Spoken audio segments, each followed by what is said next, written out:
Yep. Yep. Alright, can you hear me? Jesse said fish room looking decent with the fire emoji.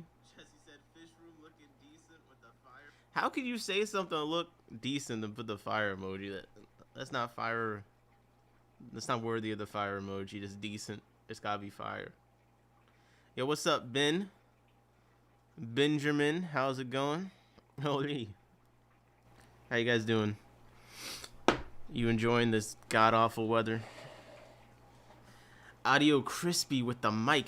Do you guys like how I use a different audio setup every stream?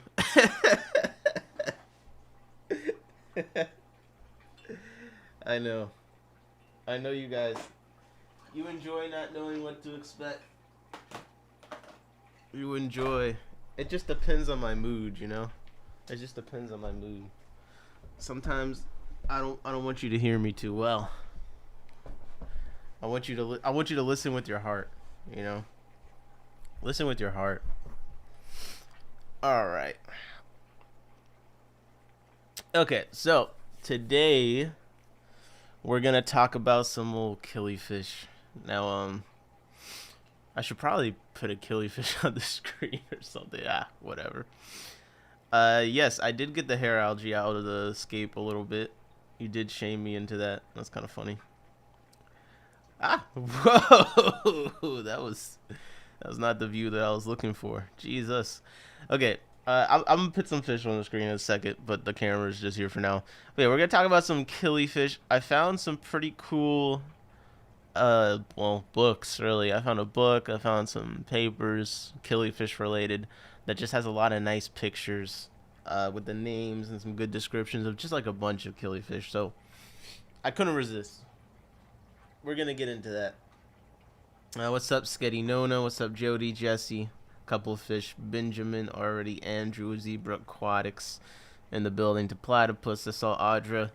Shout out on the lurking, appreciate you. And Johnny Best, how's it going, Johnny? Beto.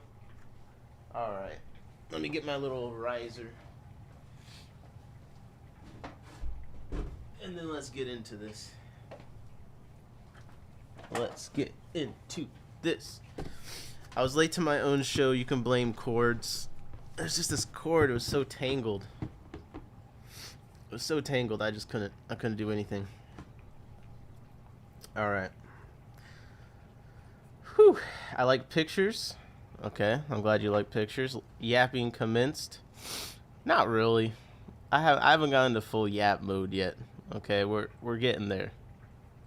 We're getting there. I still got to warm up to the yapathon. You know what I'm saying? This is an early stream, okay?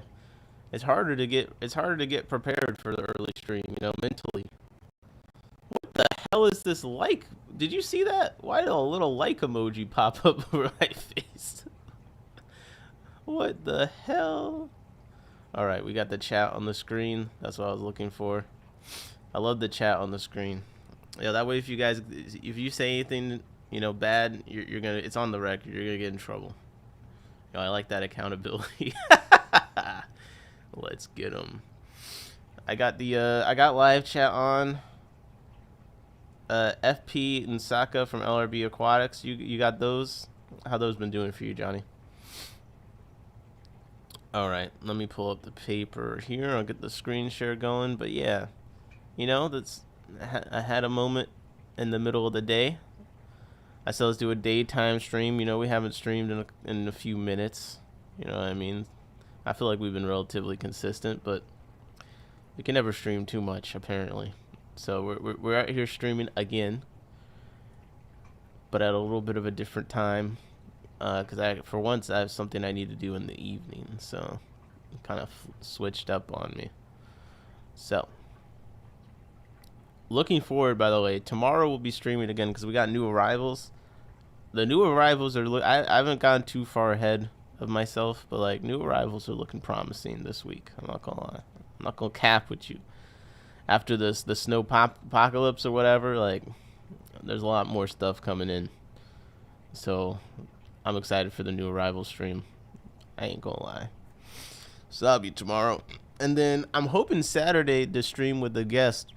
But we'll see. I'm waiting for confirmation. I'm hoping to stream with, I guess, someone that hasn't been on before Saturday, and we'll see if that actually occurs.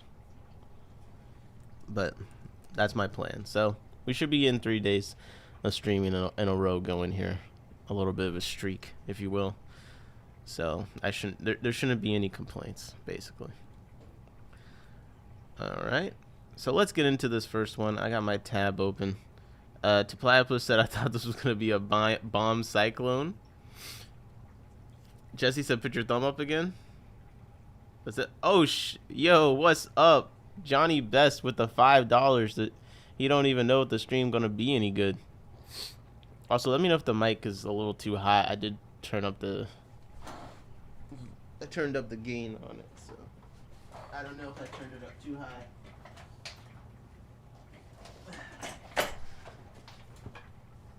Johnny, thank you so much for the $5, man. That is very helpful. That's very helpful. Ugh. Every time there's a new donation, now it's more pressure. I gotta be more consistent. Get myself situated here. Whew. And we have the screen share instance, and I'm doing this in Safari today. Yeah, we had a Google Chrome today. It used too much resources. That shit's, it could use probably like a billion RAM. Perfect. Okay, so Killifish of the Old World. I found this the other day, and I was like, oh my gosh, this is exactly what I needed. Now, what should I put? Should I just put this over myself? Let me change the camera view. I mean, you guys tell me what you prefer, but I'm gonna just zoom it in on a tank real quick.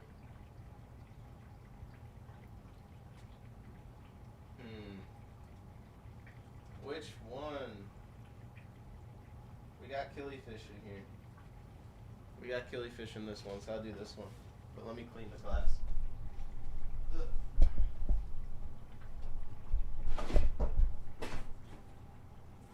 Let me clean the glass.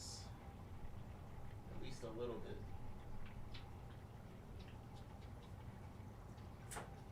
Because I gotta put a Killifish on the screen for the Killifish stream. By the way, if I do my job right during the stream, my first clip, as in like a segment from the live stream, I'm gonna post that to a separate channel, hopefully during the stream. Because you've seen, I don't know if anyone noticed, okay, I don't know if anyone noticed, but I've been doing timestamps. Okay, I've been doing timestamps, and I never know if that's something people care about or use, because a lot of you are here live, and a lot of people that watch the replays I think just let it run. But I've been doing timestamps, and that's been warm up for me to start doing, segment clips on another channel. So like we talk about a topic, and I'll put that as a video on its own on a different channel. So, hey, if you find the channel, there should be a video posted some point during the stream. Let me wash my hands.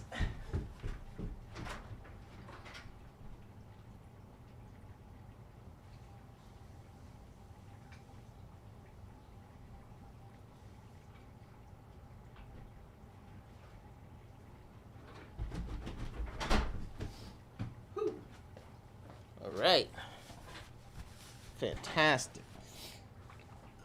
Platypus said, I love the timestamps personally. Alright, we're yapping. Yapping's commenced. Okay? It's on. Yeah. It's on. With the yapping, we got the Killifish on the screen. What else could we need? What else could we possibly need? I think the stream is...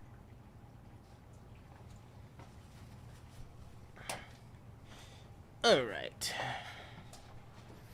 So, Killifish of the Old World. Glad you guys been liking the timestamps. Now there'll be clips of just one segment on another channel, so it's like the next level. But okay.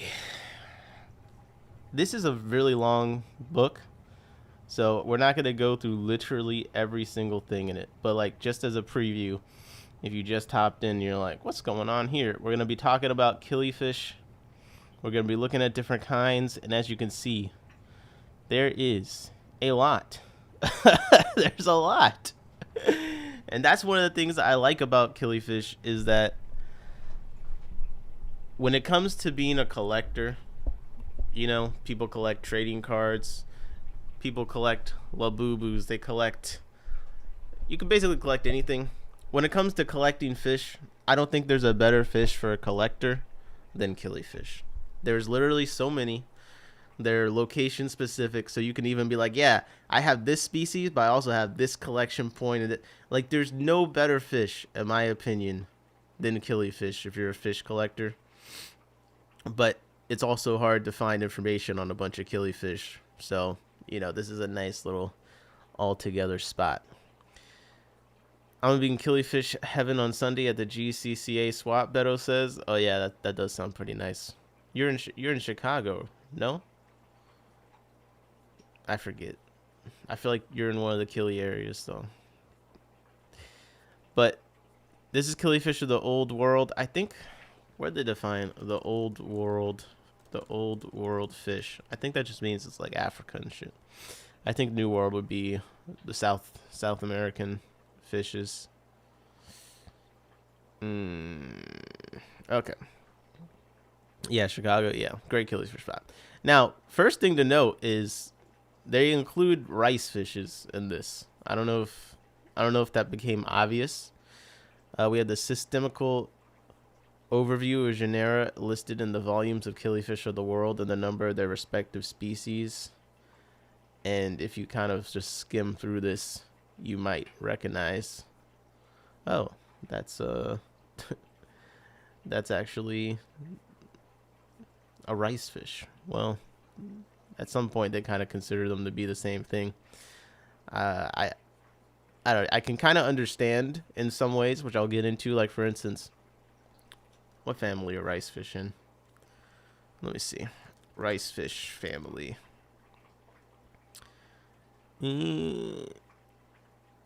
Okay, we got class. Oh, I can't even read any of this. And I was looking at Procatopus the other day, which is one of the lamphite killifish. And I had forgotten that they were so closely related to guppies and stuff, because they're in the Pasiliae or whatever. Okay, let me actually lock in here. So you can see some of the names that you'd probably recognize, right? Like, so here's the rice fish, Oryzidae. We got a bunch of rice fish species. And what's really nice about this is it includes the name and year, the description of the fish. So you can go find the description of each fish, which sometimes is kind of irritating to find. So it's nice all in one spot. We have Aplochilichthidae over here. There's a good amount of those. Then we have Procatopus right here, Bollinger. Procatopus, we have the Lamprichthes, the Tanganykan lampi, all by itself over there. We've got Hypsopanchex, just kind of introducing you to some of these names. Aphyosemion, that's probably my favorite, and look how many species they got in here. It's like significantly longer. We did the Corydoras. This is like the Hoplosoma, okay, Aphyosemion. Although, where's Fundulopanchex, actually? Where's the Fundulopanchex? I don't see it. But okay. So, starting out, these are some... I don't even know what I'm looking at on some of these first ones. Like, this is a rice fish, I'm pretty sure. Some of the rice fish. We got Xenopulcillus ophorus. This kind of looks like the black Medaka rice fish. One second. Let me look that up. I'm not even into the actual killifish yet. Xenophilus ophorus. Egg-carrying bunting. Oh. That's what they call it. The egg-carrying buntingi. Yeah, this is one of the rice fish, I believe. No? Is known to be in freshwater environment with a pelagic depth range. Okay. Yeah, balaniforms. Rice fish, I believe. Let's get past the rice fish, though. But we can appreciate them for a second. But this is not what we're here for. Okay? We're here for the killifish. So let me see. Ooh, there's some sparkle on this one. Orzias latipes, golden medaka, the golden rice fish. These are some nice pictures. Not all these look too bad. This Orzias minutilis. This one kind of look a little sparkly. Ooh, this one looks nice, super dark. Orzaris nigrimus. That makes sense. I said I wasn't going to look at the rice fish, but now I'm getting distracted. Look how wide-bodied this one is. Orzias profundicola, of the environment that they're from. We see, I don't know. It looks like, to me, I would describe it as like a little marshy pond situation. We got a little creek, lots of trees falling over, lots of overgrowth overhanging the water. And these are kind of like the small little lamp eyes. Like you might recognize this one if you're like kind of into killifish.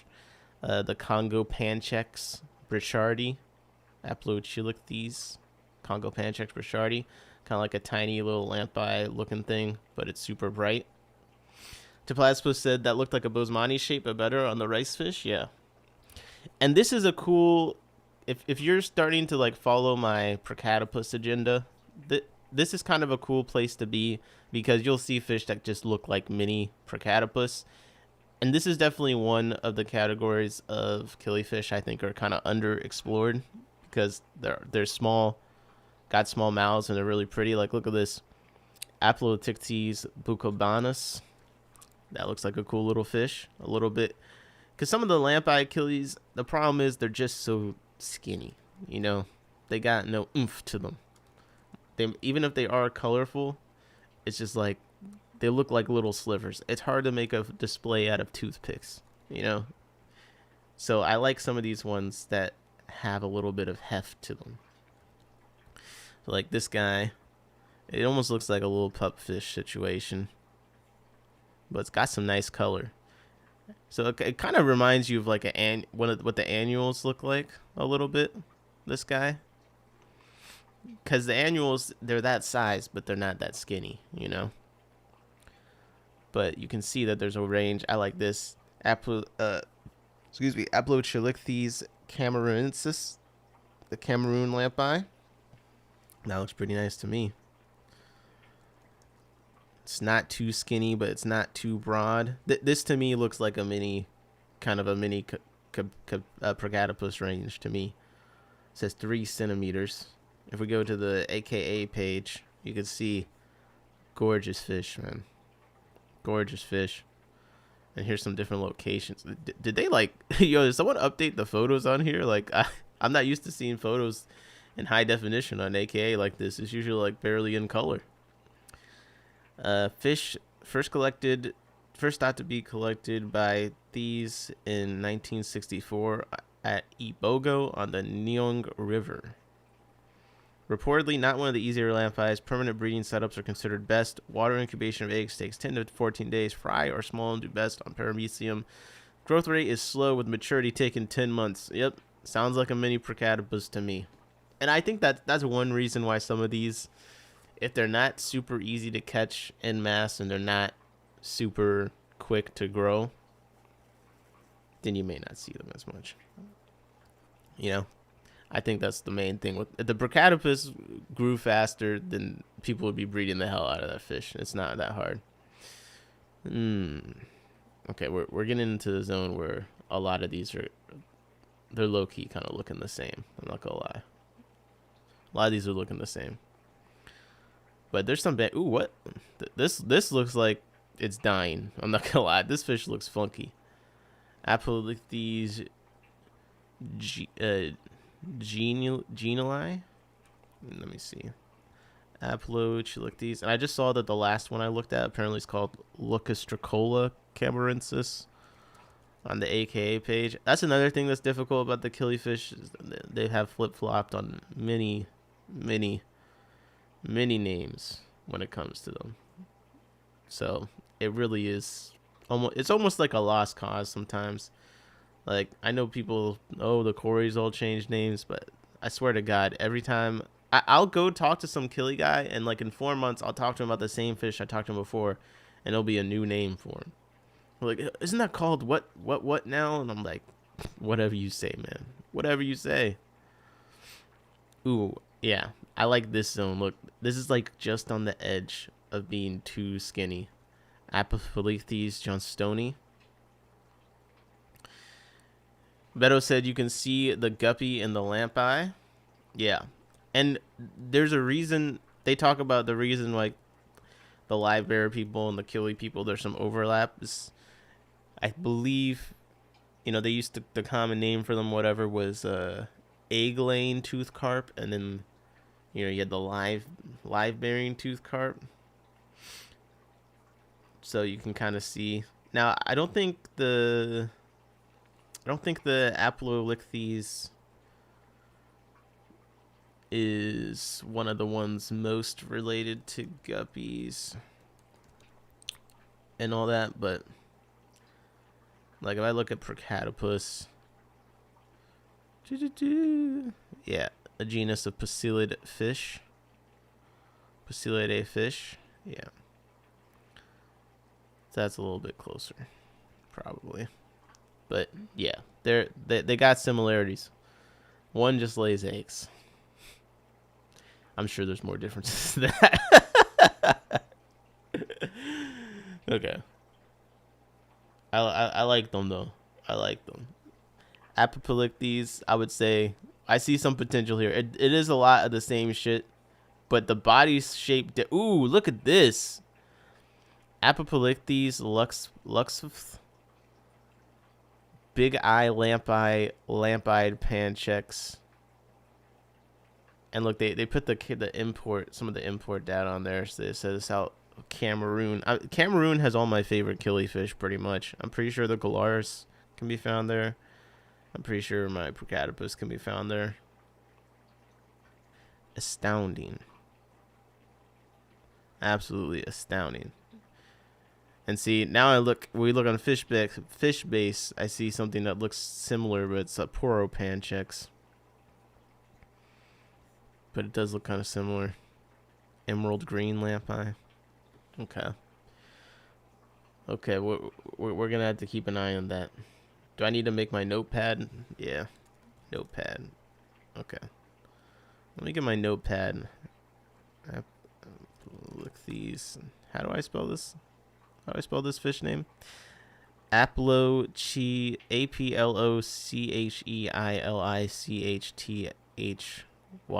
Yeah, I definitely got that. Aplochethys luxopith. Something like that. I'm into it. Okay. I haven't gotten to the killifish that I really like yet. I told you there's a lot to go through. Not even a lot to read yet. We're just looking at pictures. Ooh, this looks like a race car. This guy looks like a race car. Look how aerodynamic.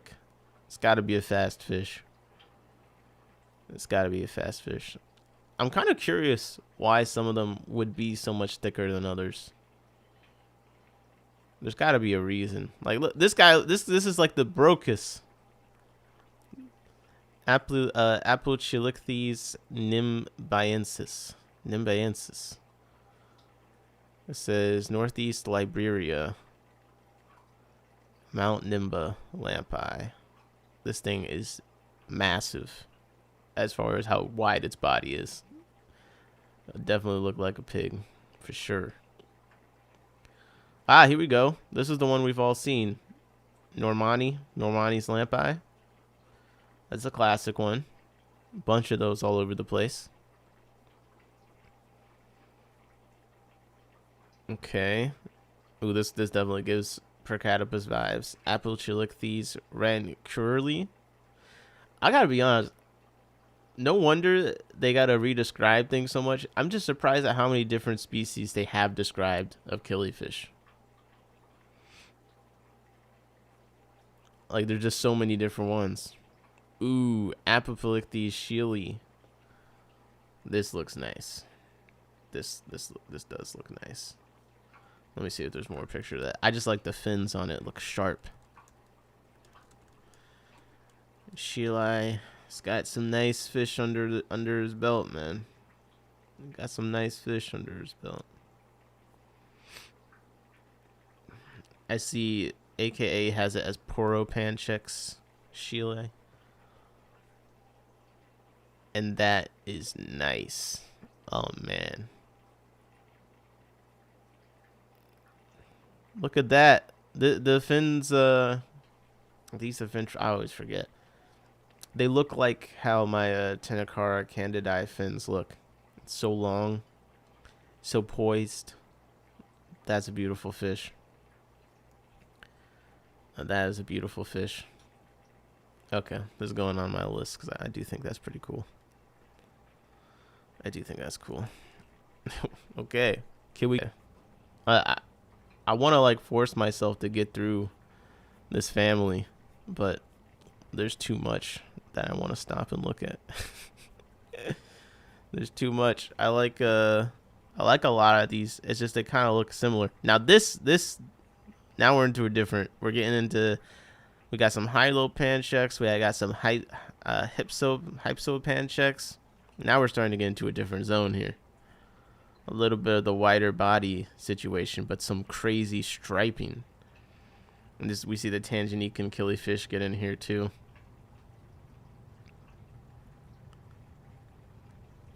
Yeah, look at this, Hypsopanchex zebra. Now that is one of those names you don't have to wonder why they named it that. It's like got the killifish kind of broader body variety look. A little bit of blue and yellow on the fins, the caudal, the anal fin, etc. But then got black striping all down the body. That's a little that's different. That's definitely different. That does not remind me of. I'm trying to think of another killifish that reminds me of. But or that's a unique one to me. Let me see. AKA doesn't have a picture of it up on their site that I'm seeing. We may have stumped them. This is definitely one that I'm not too I don't think I've remember noticing before. When I look up the images, it's showing me a damn zebra, a zebra Daniel. I'm not finding any breeding reports on this. There's got to be something. Let me see Fishbase. Fishbase has a photo. It looks a little bit more just like straight up luminescent on here. Beto says you can see the guppy in that lamp. Oh, I read that before. Whoops. The fade out blue looks cool. Yep. This looks pretty cool. This looks cool. You're on to something, Johnny. Okay, now this is just these look. You can kind of tell. I understand why they count rice fish with the killifish a lot, because some of these. I mean, we might be mixing up, but some of them look a lot like rice fish. Okay, so this is a fish I had and I fumbled. I blame it on my sister, but you know I'm responsible. But she was trying to put a plant growing out the tank, and when the way she moved the lid, it made a gap, and I had a pair of these, and they jumped. But this is like my holy grail lamp eye that I want. Platypochiles militania. Basically any of these, but particularly this one because it has the red stripe. It looks fucking incredible. It actually looks incredible. It's from Gabon, and this is definitely, yeah, like I said, this is like my holy grail because it's got the Percatopus kind of like appeal with the subtle luminescence and stuff, but that bright red laser is something that is And AKA has some good photos of it. 1 second. And having seen this in person, like, seriously, it does get pretty glowy when the light hits it. Have the lamp eyes entered the video? No, I don't. Are you talking about the background video? No. But on the screen, yeah, we're looking at one. We've been looking at all lamp eyes so far. Yeah, this is the fish. What's up, by the way, Ross? He said, meh. Oh my god, bro. You don't like this? Look at this luminescence. Platypus mimus. Come on. Let me make sure I put this on my list. Don't worry, Ross. There'll be a fish for you. Lamp eyes, you know, they're not for everyone. But what I like about the Platypus is they all got these kind of crazy lines going on. And I keep going backwards, bro. I keep swiping to the left and right, and then it makes it move my page. 1 second. Okay. Yeah, but that's what I like about those. They all got these like laser lines on them. On the Platypus miltania, this website is saying, yeah, 2 to 3 inches. Yeah, coloration, social behavior. These should all be like Platypus SPF negensis. I kind of got some cool fin thing going on there too. Now we hit the Brachytopus. I do think the Brachytopus are like the luxury, you know, lamp eyes. Like, come on. God, this damn dog, bro. I like dogs when they don't live anywhere near me. I'm gonna be honest. Shut up. All day. I need like 5 billion acres. So I said, go outside. Come back when you're, I don't know, ready to go to sleep. Okay, Brachytopus aberrans. This is one that you'll definitely. This is on the rotation. A one you'll see in the stores. Brachytopus aberrans, and a lot of them when I was looking up stuff, because honestly I've been meaning to do a video on Johnny Best said I wish dogs could talk. I mean, if them talking let them do it at a different volume, then I'd be on board.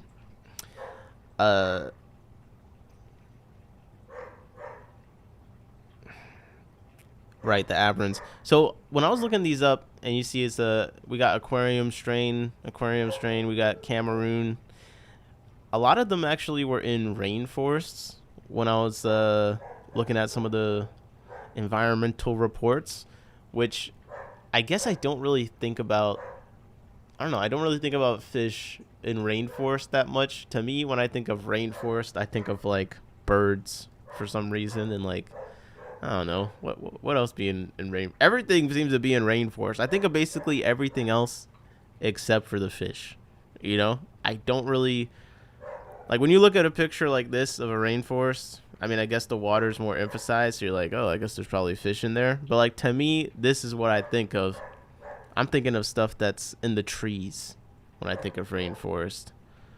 But some of these killifish and stuff, or a lot of the Brachytopus species that I keep are actually in rainforest, which I don't even know enough about rainforest to know what the implications of that is when it comes to how I should be keeping them.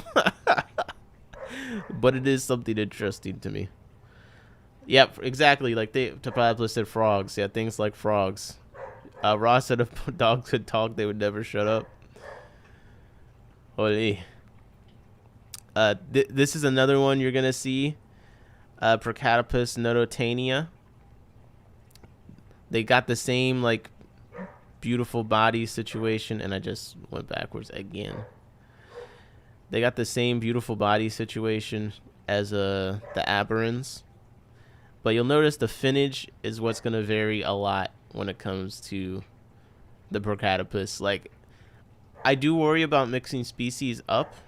But honestly, if you look at the fins, especially like the anal fin of these guys, it's so different, like so massively different. Like this Brachytopus natania in the corner here, its anal fin is much bigger, and fringier. Like it don't got the kind of perfect little rounded point that the aberrans has over here,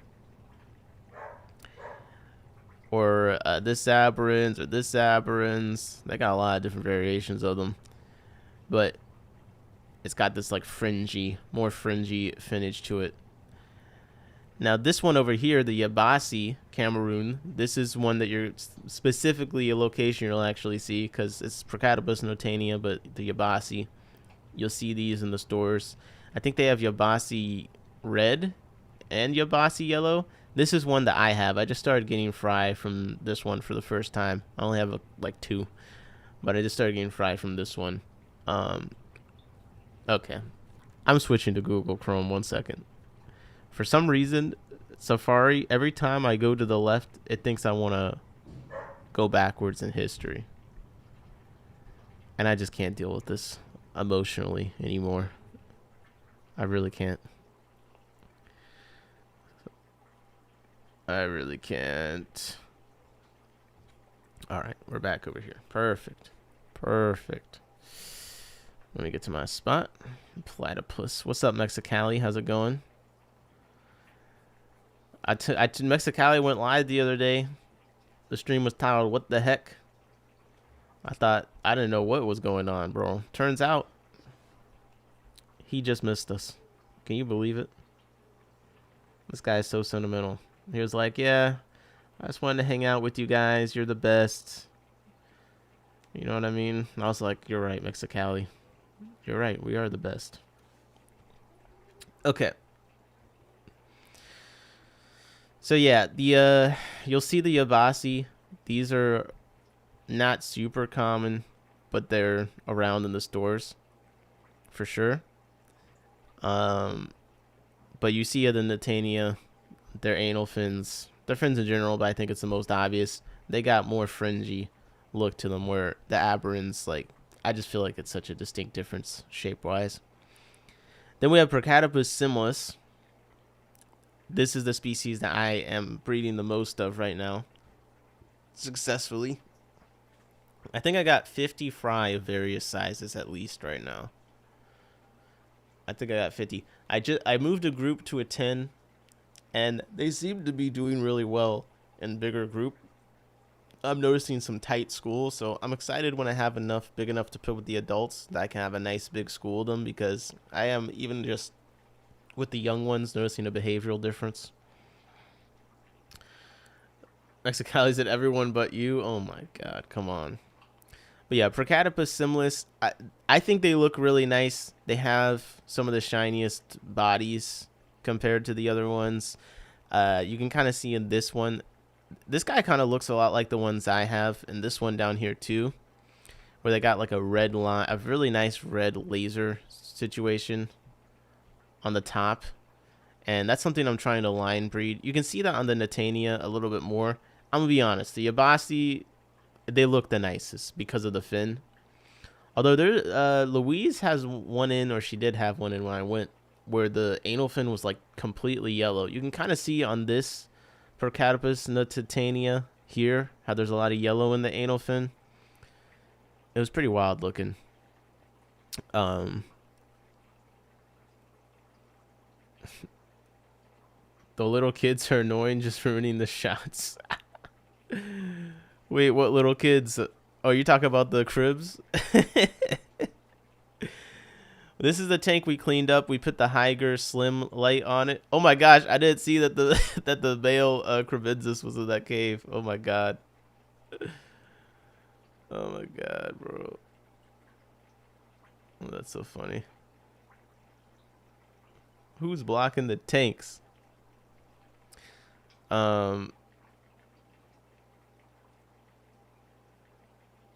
They're the ones that make it PG, Ross? Man. Oh, in the Florina video? That's hilarious. You guys are funny. I'm like, what are they talking about? You're still talking about the Florina video, man. Great content, not gonna lie. Alright, Procatopus similis. I'm gonna move along. You guys get the point, okay? Let's get into some of these other killies.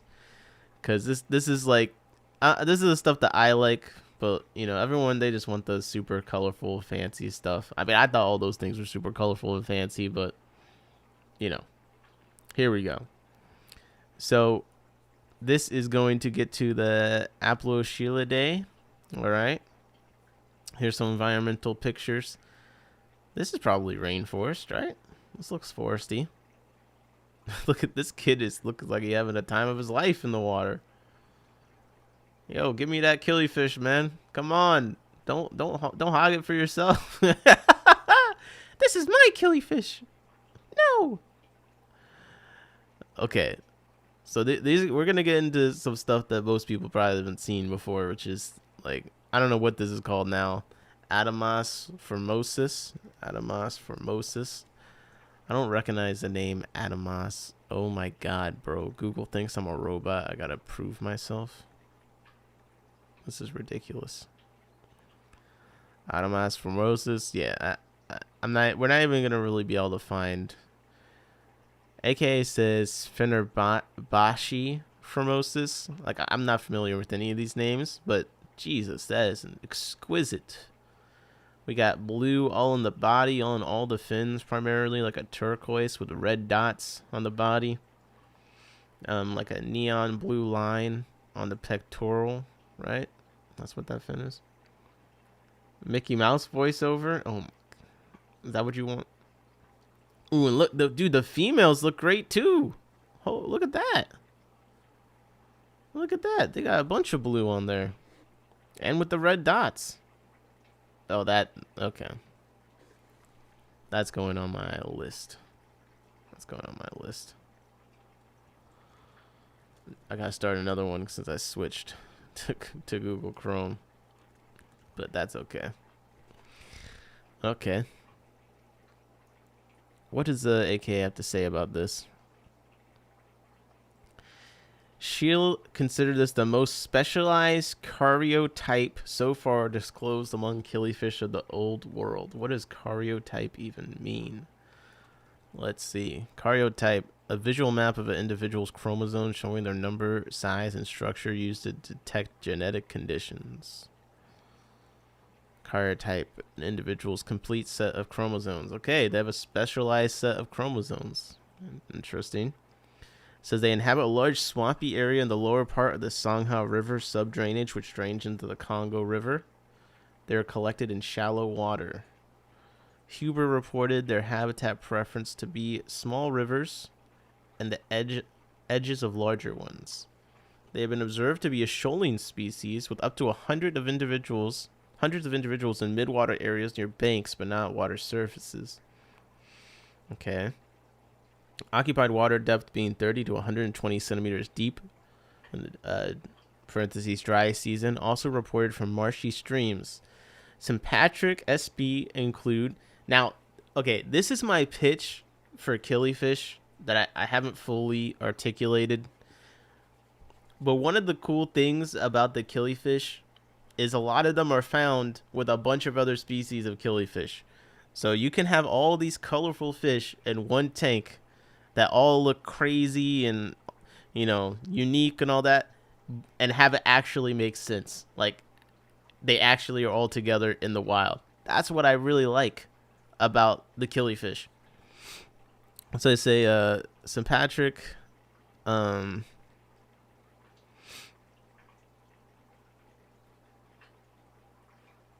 Sympatric SB include Aphioplatys duboisi, Epiplatys valerii, Epiplatys multifasciatus, A. splendidum, and members of the A. elegans group.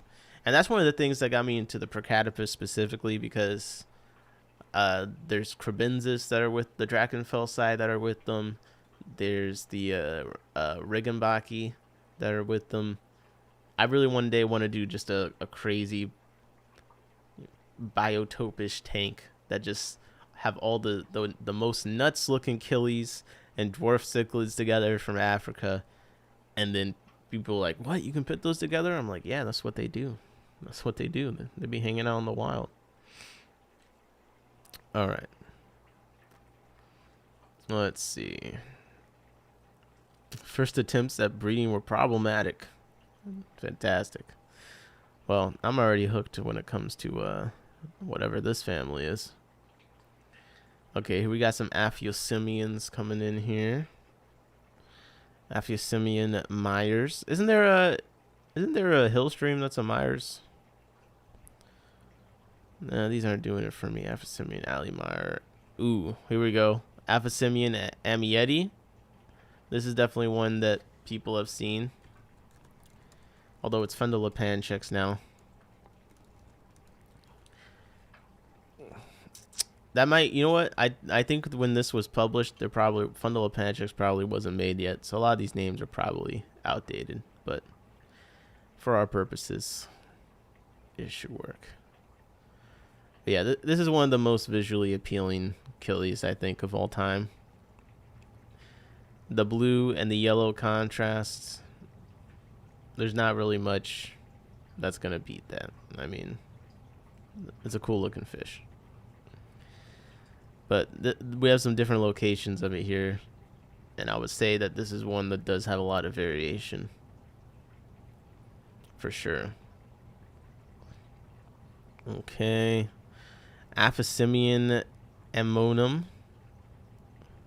Now the photo quality on these is not amazing, but the colors look absolutely ridiculous. What in the world? We'll see what the AKA has photo-wise. Yeah, that's a pretty nice fish. Anything with the blue and the red, I'm kind of a sucker for. I'm not gonna lie. It's kind of what I like. Look at this. When you get the blue, the red, and the yellow's on the body too, not just on the edges of the fins, that's definitely something different. We got Aphyosemian Fundalepantrex Arnoldi, or F. Arnoldi. Let me see. The Arnoldi I remember have like blue and red on them. So they say this is from Nigeria, Sapele, Southwest Nigeria, 5 centimeters. Okay, yeah, they got some variation on them. So AKA, we have a male here that does have a ton of yellow on the body a little bit, but on the fins a lot. We got the females look crazy too. They look like little Northos or something. But then it looks like there's some varieties that have a bit more blue and red than the yellow. And here we go, Sapele wild male. Okay. So that's what I was saying, man. With the killifish, they vary so much location to location. Pseudogastromyzon meyersi. Yeah, that's what I was thinking of. Looks like a painting. Yeah. Man, killies are unstoppable. Look at all these Arnoldi variations. Look at that. Aphyosemian Austral. Chocolate lyre-tail. Look at that. That looks a lot different than the Australs that are swimming around. Look at the Australs that are swimming around on the stream background camera. They're all orange. This guy don't even look a little bit like that. My God. I wonder. I need to figure out like when did they get into line breeding the Australs so much, because that's actually kind of a crazy transformation. Let's see if the AKA has because here we see Austral. This is the aquarium strain. Then we see a chocolate strain. That's an aquarium strain. But this, I guess, is a wild caught from southern Congo. That shit looks way better. Well, okay. Let me calm down. I get why the bright orange is more appealing. Okay, let me not pretend like I don't. But I didn't realize the wilds look so good. Look at this. This is a fucking beautiful fish. What? What? They were a blue and red fish before? What? Oh, man. This one is BSWG 9721. Yo, look at the... But it's like why I like this better is because it's all the different colors in the caudal fin. Like the caudal fin is super just enormous and ornate. It's got yellow on the outside, blue on the tips, blue on the inside with red spots, another red inner outline. Like, it's just gorgeous. Now it says this is, yeah, okay. This looks like it's a wild strain too, and it has blue on the body, but you do see that orange. You do see the orange on this location. Cap Asterius BSWG 97. So it's got the blue and red still, but you see the orange. You definitely could see how you could breed this to be fully orange. And then here's a location, Austral Cap Asterius EBT 96. And you can see this one has a bunch of orange and the yellow. Ooh, Jody's listing Myerside this weekend. Let's go. But yeah, I mean, look at the Austral in the background. And like, this is a nice looking fish. It is. But I would love to see this fish. I would love to see this fish. Hoping for some better yo, I feel terrible. There's people that have been waiting for packages from me for a long time. I'm literally the worst. Like, because I missed the last shipping day was the weather is good, and I was like kind of getting nervous about some of the temperatures, especially where it was more about where I was sending them to at one point, because some people were in cold places already. And then of course this week happened. I think I can get into my car now, at least. I'm hoping to ship stuff Monday, but yeah. Okay. Austral. Many old spellings can be seen for this location. Cap Lopez, Cabo Lopez. Okay, with a K versus a C. Yo, we need some wild caught Australs of the original variety. Ooh, look at this.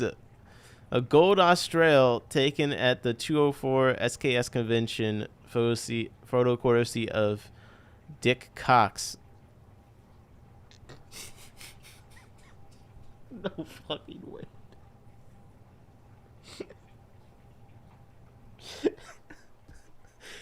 No fucking way, bro.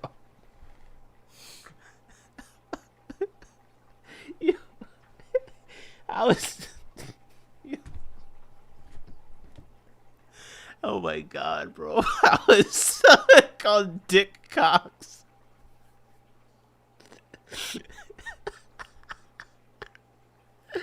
Yo, I don't want a single photo courtesy of Dick Cox, okay? That's crazy. That's a crazy photographer name. Woo, okay. Yo, you could just be named anything back in the day, man. They say, yeah, this is my buddy Dick Cox. Holy pause. Some of these old gold strains, though, are fire. Look, they got the orange body, but still they got some of that blue in there still. Mine on the corner, they're just pure orange, man.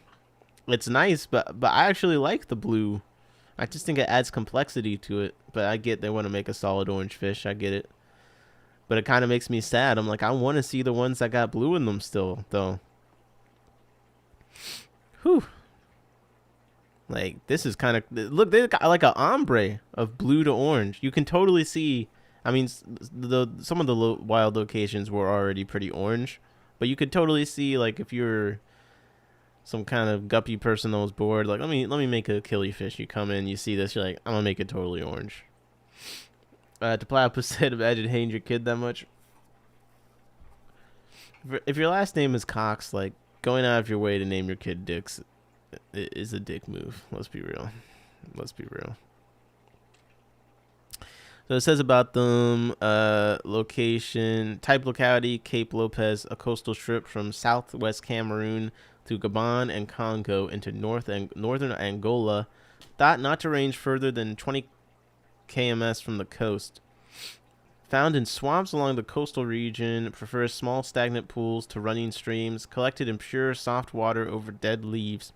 Decayed vegetable matter causes the water to be brown. Base can be mud or whitish sand. In the dry period, streams run dry and only deeper areas retain water forming pools. Jody Fishko says his full name is probably something else, though. I mean, then he chose to be referred to as Dick Cox, which is even worse. What's up, pond puppies? Distinguishing characteristics. Many man-made color strains exist, those being chocolate, gold, orange, and albino. Wild-caught males have a deep brown body color. Variability between wild populations is small. This is a species which is alley has a wider yellow outer margin, which does not occur on A. Astral. Okay. First imported into Germany 1913 in July. Okay. These fish were brought in by an unknown sailor and purchased by Wolmer. Okay. Interesting. Maikin described an orange fish in 1953 as Aphysemion astral higersni. This proposed subspecies could not be valid as it was merely a color variant, which is named after the breeder. Okay. The gold strain originated when he found a female with a white head in a batch of regular A. Astral youngsters. The female was crossed with one of her brothers. Out of 100 offspring produced from this match, 4 developed into the now familiar yellow/gold coloration. A pair from the 4 new goldfish were spawned, and specimens were sent to Minkin in 1953, who named them A. Astral higersni. Interesting. They lay their eggs in top or bottom. Mine keep doing it in the fucking substrate. Water incubation takes 10 to 20 days. Fry can be fed newly hatched brine. They're perhaps the first Aphysemion SP which many hobbyists try to breed, although they can at times prove difficult. Yeah, bro, yes!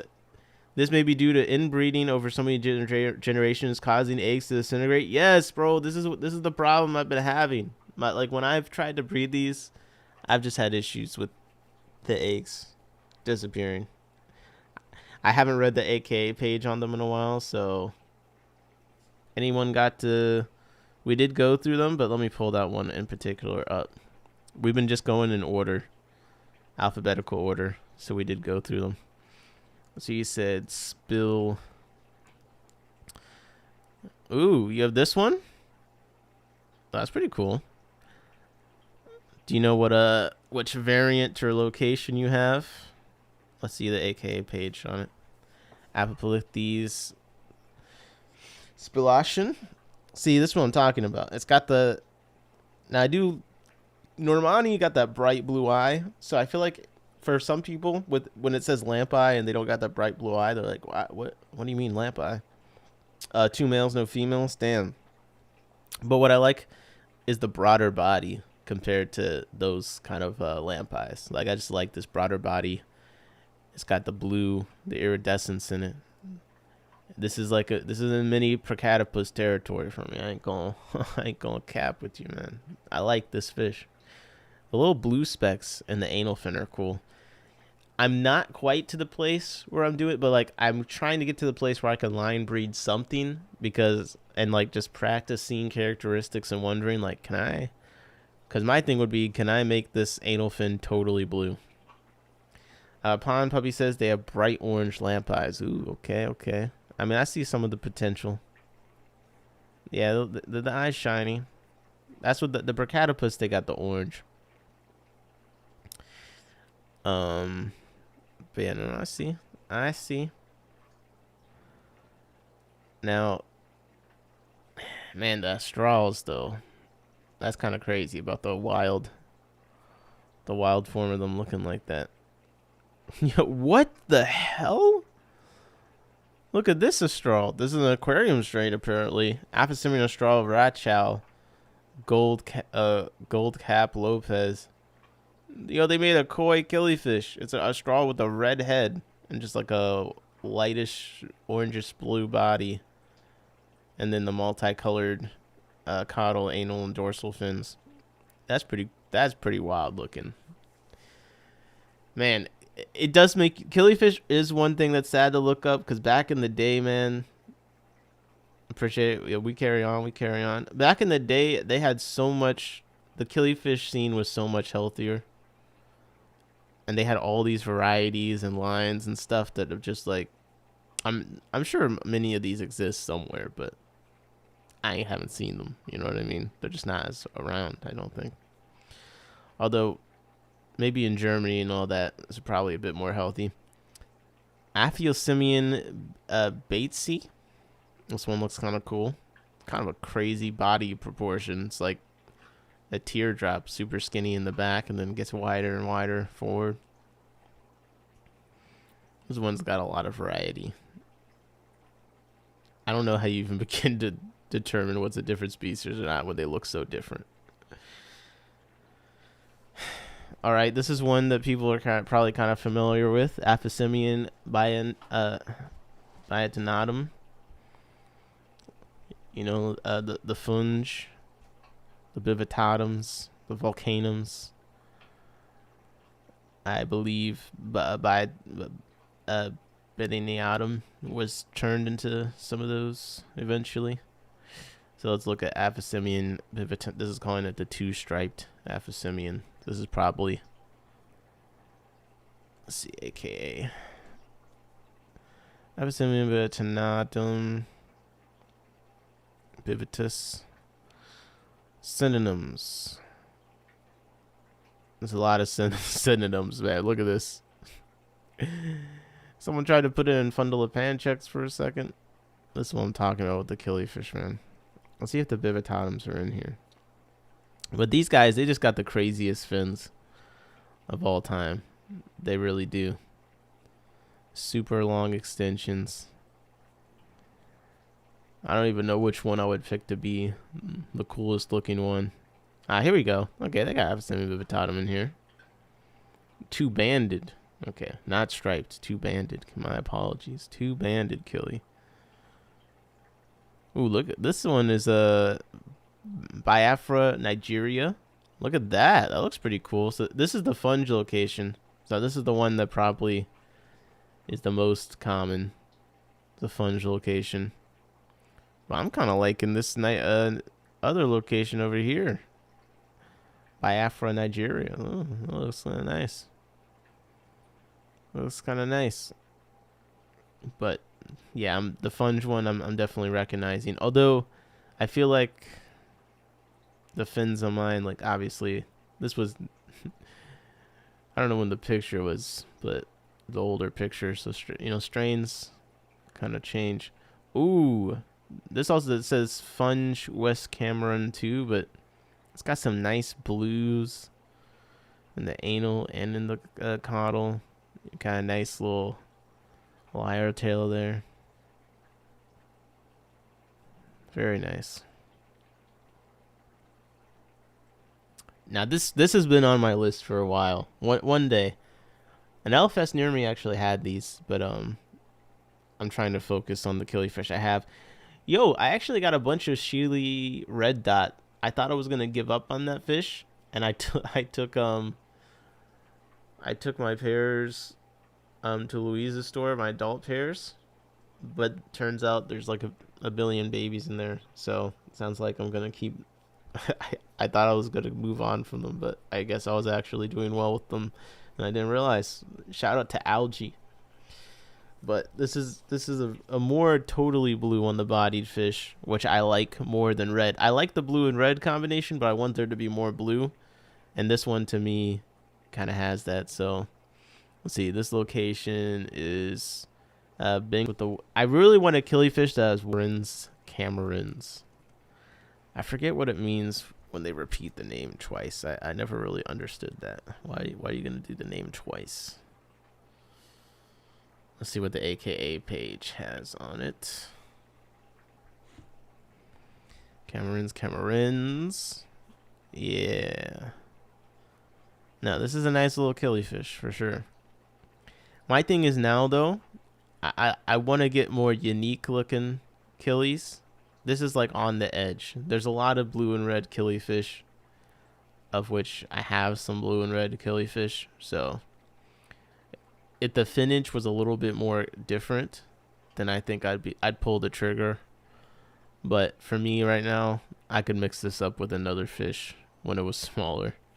So the next killi I add has got to be something that I can't mix up. But look at how many freaking variations of it that they have. This is all Aphysimian, SPF, Camerons. It's kind of crazy. You do have to think there's probably a lot of hybridization, I bet, or mixing. Ooh, this one looks crazy. Aphysimian, Camerons, Howlers, Cameroon, Killi. Now that is one, like I said, with the fins. That is one that's kind of nuts. That's one kind of nuts. I would like to, this year at the Clash, I would really like to submit a fish to the fish show if I have enough. Because I've spoken about before, I would never submit a fish that I really care about to a fish show because I don't want to lose it. You know what I mean? I don't want to stress out, lose it. But if I'm just going to submit it and then put it in the auction, you know what I mean?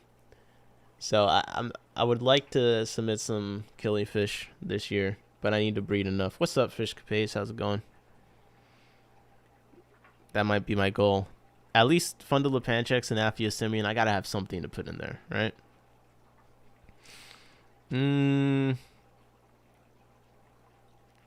Aphysimian, Camerons, Halleri, yeah. This is crazy. Either white on the outline or black on the outline. Black on the outline is like, this is like a tattoo artist, you know? Put that outline in there. Let's make it pop. That's just good technique. Now, this is one I had early in my fish career. And the female jumped, I think. Aphysimian Cavetti. Pretty crazy red body on there. Mexicali said, Nick, you know anyone that has Aphanius Minto? Yeah, Aphanius Minto gets posted on Aquabid under Killifish pretty regularly.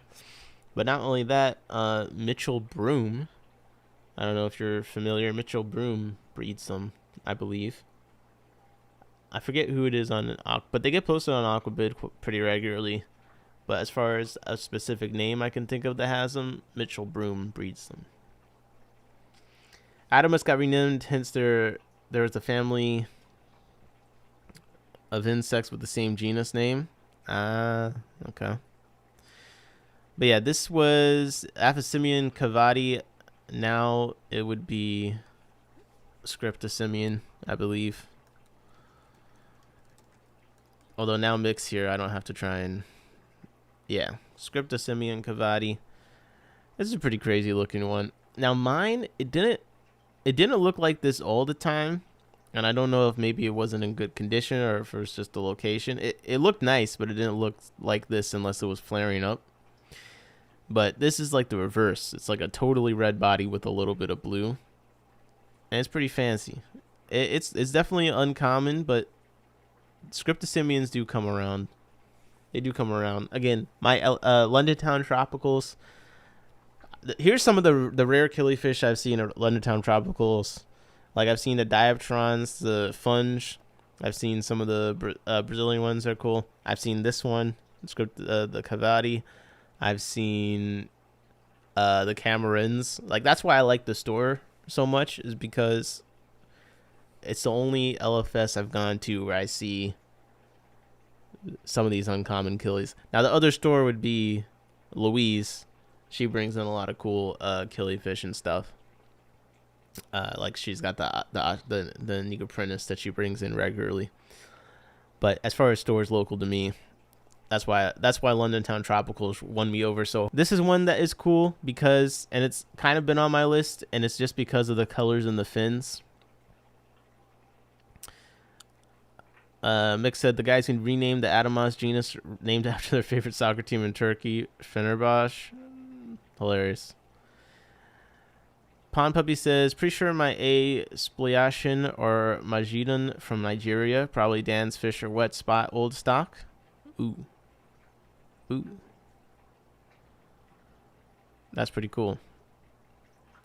It's always nice when you got the location, because as we can see, they vary so much. Now this is one that pops up, and this is where my unique value proposition comes in, because, yo, what did I just? I didn't even know I had this technology. Yeah, I can have 2 pages in one. What? Okay. You know, I'd be stalking Aquabid quite often. Now, again, over in the UK and Europe, they got the Killifish going on over there. You can get all the cool shit. Over here is much more limited, but there are some people that regularly put up cool species. This is one that does pop up on Aquabid from now and again. A bit more on the yellow, red, yellow in the fin side of things. I think, is it Marie's on there that puts them up? But yeah, this is one that on Aquabid you will see every now and then, and I think it's a pretty nice one. All right, let's get back into it. Mickham said, "Hey Jorge and everyone, changing into some softer clothes." PRP. Yo, Mick is letting us know he's changing his clothes. Or you're good, Mick. You're good.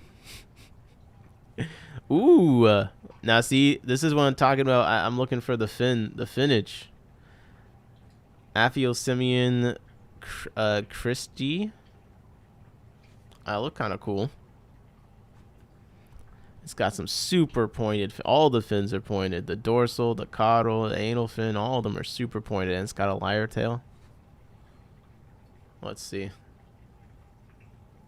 Let's see what's going on here. Is there an AKA page about this? AKA Aphyosemion Christie's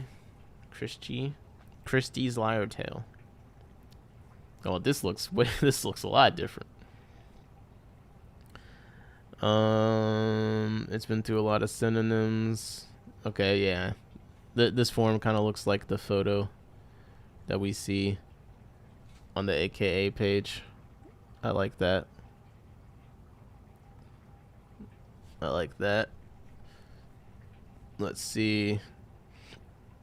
Now considered to be in the east of the Zaire drainage in the Ituri Forest region northeast of Bafwasinde. Huber described their distribution as being restricted to elevations above 500 meters over a distance of 180 kilometers northeast of the type locality Bafwasinde.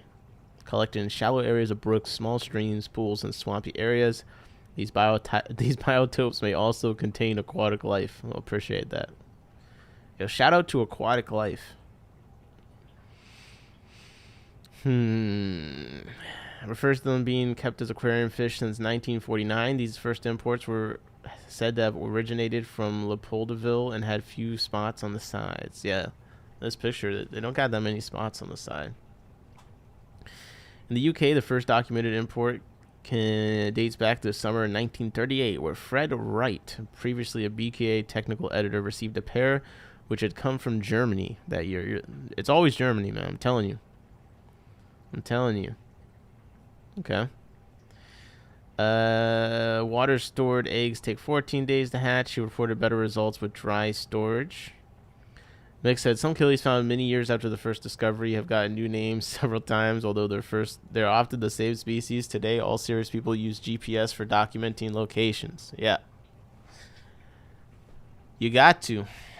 I mean, we're seeing... That's one of the reasons I wanted to go through this paper, because you just see the variation. Now, like Mick's saying, since this book was published, I'm sure some of them could have been separated to be like, this is the same species, but just a little bit over this way, a little bit over that way, and you see the same fish look very different.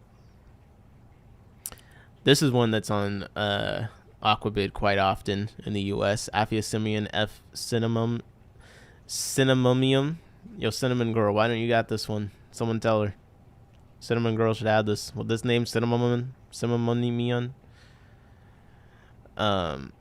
It's cool. It's kind of got a more plainer body to me, but the highlights of the fins I think are really nice. This is one I've seen on Aquabid before too. I think this is like the better version, where you got yellow on the body and a big blue yellow to blue kind of ombre situation going here. But then you also have the yellow on the fins. And I think yellow on the tips of fins looks super nice. So I'm a big fan of that. That's an Aphysimian citrinipinus. We're getting all the ones. This one shows up on Aquabit in the US too. Aphysimian coeleste. And I think this is the one that kind of gets like purple, I believe.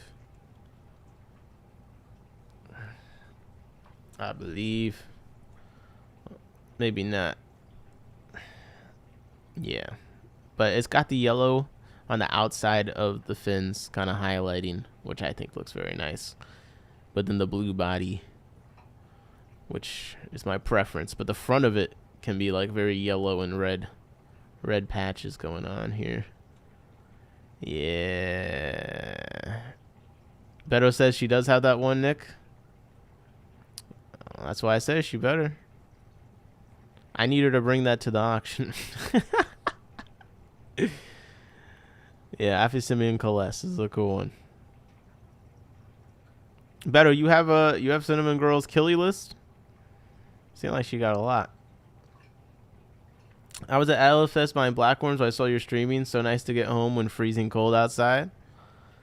That's some real fish keeper shit, Nick. Yeah, I was out. I was getting some blackworms, you know, as I do. This is one you can also find, Aphysimian cognatum. Not really my thing. I think it's got nice fins. Now this Aphysimian cognicum, hold up. That looks fantastic. This one picture has it looking like a totally yellow body.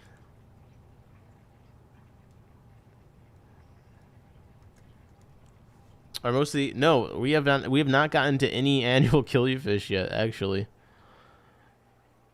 These are all what they would call semi-annuals, so all the longer lived ones, which again is another misconception. Even the annual killifish, if you're not breeding them hard and keeping them warm, like they're gonna live longer than 2 minutes, you know.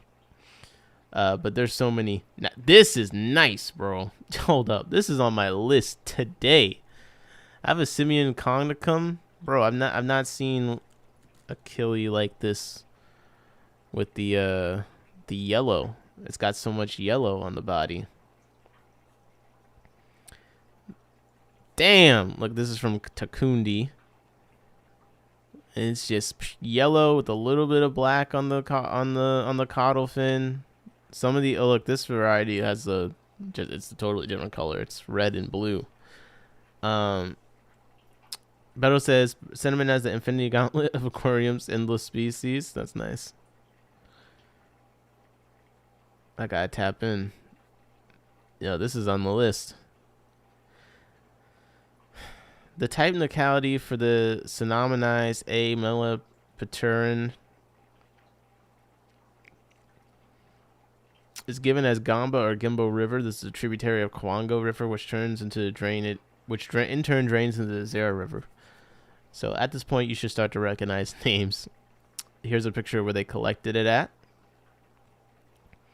So you see, you got some plants all the way up to the water. And kind of little, not moving too fast. Okay. First seen in an import by Aquarium Imports, New York, USA, with others in group. No location of point of captures was given, which is common.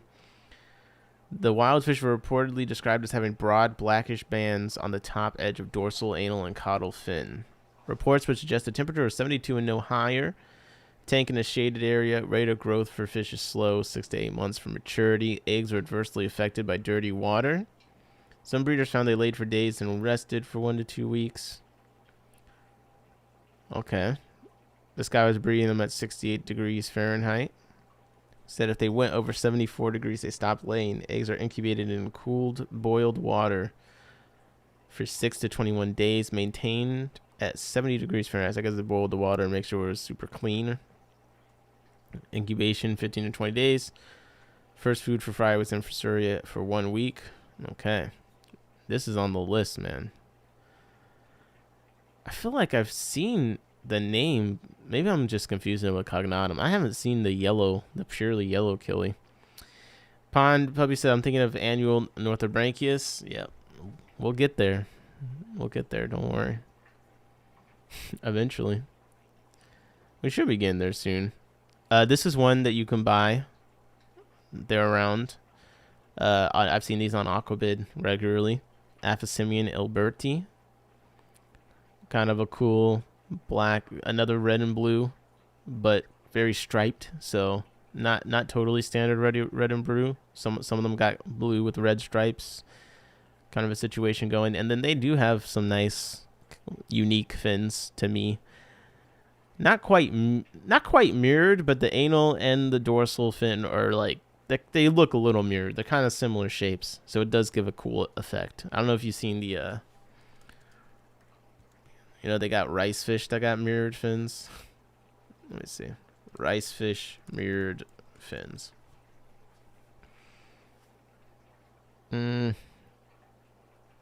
Yeah. Where the anal and the dorsal are the same. That's what this kind of Alberti's fins kind of remind me of a little bit. And you can see there's a bunch of variation with them where they're different levels of red striping. Some of it is just kind of mottled red over the blue. This one's nice though. It's got like a gold hue to it on the top half, like a little bit of a gold yellowish green gradient. And then it has the usual blue with the red stripes over it. That's kind of interesting. But yeah, you'll see this one. This one shows up on Aquabid in the U.S. Because it's fun talking about the killies, but some of them it's like, man, will I ever see this? Well, decent amount of them you will. I think Exigum, I think I've seen. Now, sometimes you're not going to see pairs. Like, if it's a killi that takes a long time to grow, less odds you're going to see pairs of them. More odds you're going to see people selling eggs of them. So, like, if I go on here. Oh, look. They're eggs for two different. Oh. So, guys. Is this the one? Is this the one? There's someone selling nice killifish on yeah. So Freshwater Fish Center, they sell some nice killifish, but I can't recommend that you purchase from them. I'm not gonna get into it on this stream, but just the person behind this, I was looking up their stuff out of curiosity, and like they're extremely problematic. And I even went and found their eBay.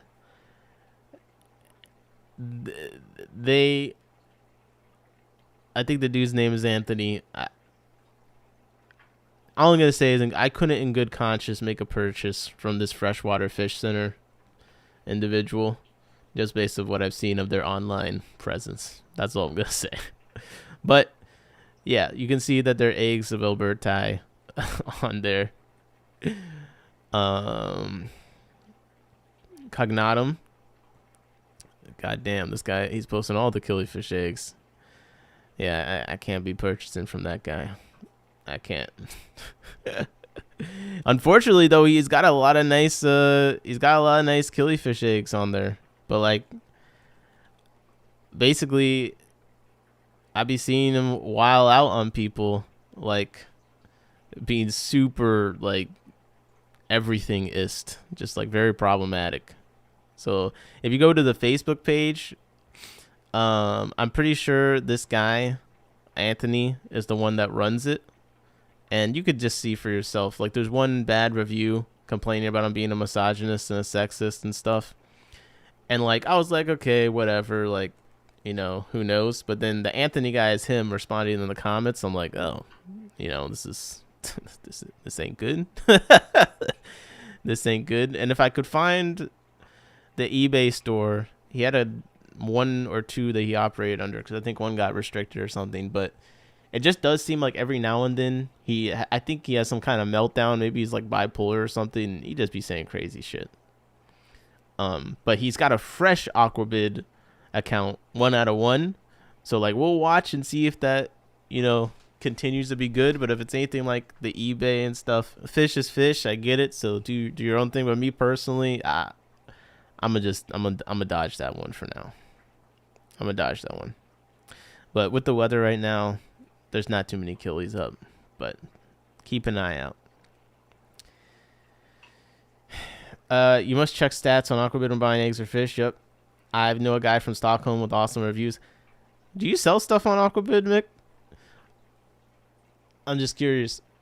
I really want to go to the UK again, literally just so I can order some Killifish eggs to wherever I'm at and bring them back, because while there aren't that many up right now for the US, you can see that there's quite a bit always for the United Kingdom. And I was in Scotland, so I could have got some of these eggs. This guy Strathclyde, whoever they are, they always have 1 billion killies listed. So this is another one we talked about, the Cillier. That's got some nice highlights on there. What else? Has he got anything else we talked about yet? Yeah, the Cinnamomus eggs he's got. Mammoratus. Yeah. What the hell is Cynopocilius melanitania? Damn. That's kind of a wild looking one. It looks like, it reminds me of like those featherfin killie things mixed with like a more typical body shape. I had some rare riverlets my friends brought home from Guyana, sold some eggs some years ago. Very cool. Here's one of the Cinnamomus. And the Mammoratus. This is one of the ones that has the white on the fins. I do like, but I'm avoiding Fundula Pancheks right now because they're too big. They're too big to fit in easily for me. But all right, where was I? Oh man, now we're getting again. I need to find the other edition of this book because this is a little bit outdated. Because, as I mentioned before, everything was Aphyosemian. So some of these, when we look up the name, it's gonna pop up Fundula Pancheks. I think that's what this F in parentheses probably means. It probably has something to do with that. I'm sure Mick can tell me. Mick said, Cynopocili, check their reproduction strategy. Very interesting. Was it more interesting than spawning in dirt? AKA. Was it Melitania? Killifish, AKA. Oh my god, bro. Not melatonin. Excuse me.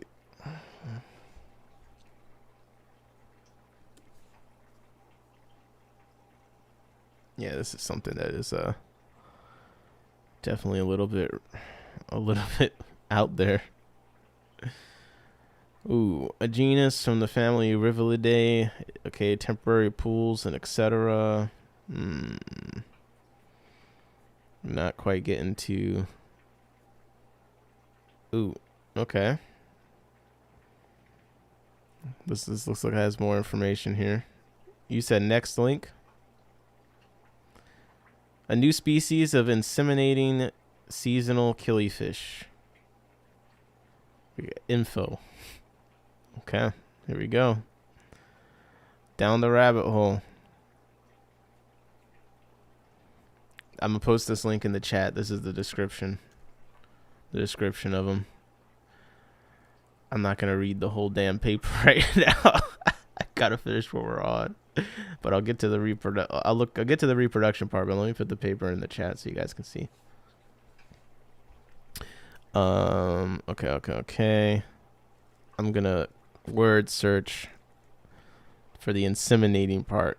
So they're diagnosed by, among other characters, by a morphological apparatus on the male's anal fin related to insemination that is unique among killifish. It consists of a series of minute rays on the anterior part of the fin forming an inseminating structure. In addition, it may be easily diagnosed by the unique color pattern occurring in all-included species, consisting of a dark reddish brown to black stripe along the lateral midline of the body and other between the pectoral fin base, and posterior part of the anal fin base.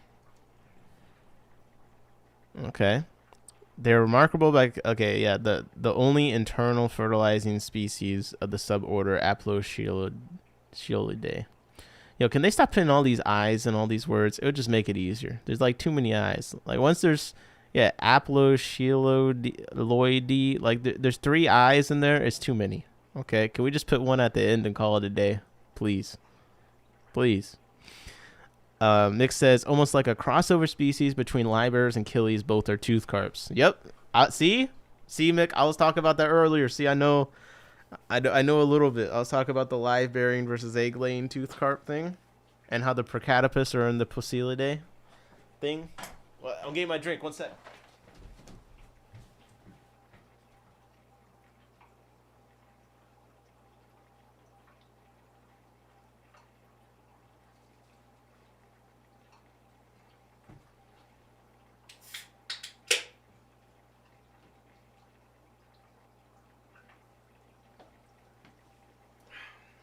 Okay. So yeah, all these are like fundula pan-check situations, and this is one that's been on the list because it's got, we all know like the Galaris.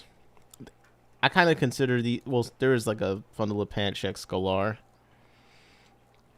but there's some that like there are other fish that have really cool finnage, like the Galaris do, and are a little bit bigger, and the Phalanx is one of them. This is another one. It does pop up on Aquabid, maybe a little less than some of the other ones, not all the time, but it's got kind of a similar big ass caudal fin. You can see some of these line drawings that gives a kind of a trident look to it. And this is the picture that was in the book we were just looking at, but there's a good variety in the coloring of them. This is the one that I've seen the most, the Fafinda, I believe. The more oranger ones I see. Mickham says Ide tells you they're a family of, let's say, Aplocheilidae, but there's also a genus called Aplocheilus, one of the several Aplocheilidae families. Oh, Jesus. Okay. Let me try and internalize that information. But yeah, this is a super cool one.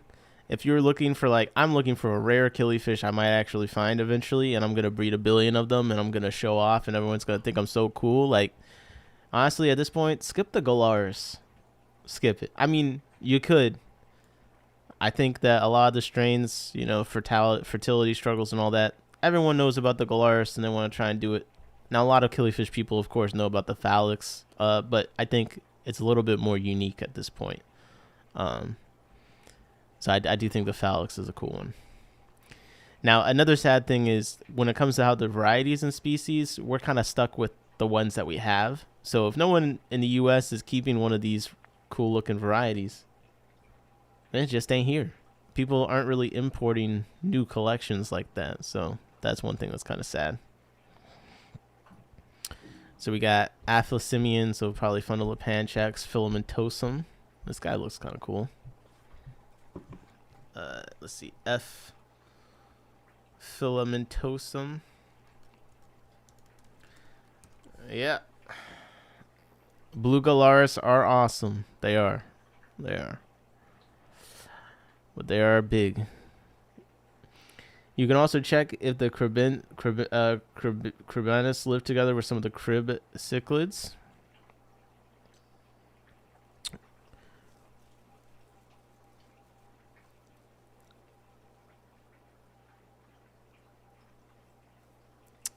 I don't know why I just froze for a second. But yeah, that's another reason I like killifish, because a lot of them do be with the cribs. A lot of them do be with the cribs. Shirley has eggs from the pair she got from me. Very nice. I think I'm starting to get some fry from my Galaris. I thought I saw a fry in there of the funge location. But the last collection of eggs that I did, it was a bunch of eggs, but a lot of them did turn out to not be so great. So still figuring those out. I think the next time I collect eggs, I'm going to put them in some wet peat or a coco coir and try dry incubating them. The reason I hadn't tried dry incubating them is because I just like doing the water incubation. But perhaps we'll see if I get a better result. Before, I got a better result with the water, because of the speed and just the ease of just dumping the eggs into water. But I think I'm gonna try putting the next batch of Galaris eggs I collect in some also I think I need to pour on some Northos. Now I think about that.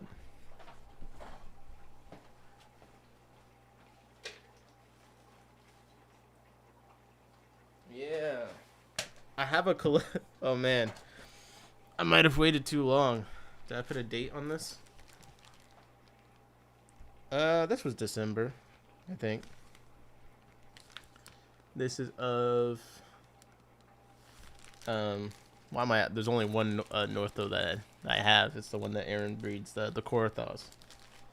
All right, I'll pour some water on that later and see if I get any eggs out of it.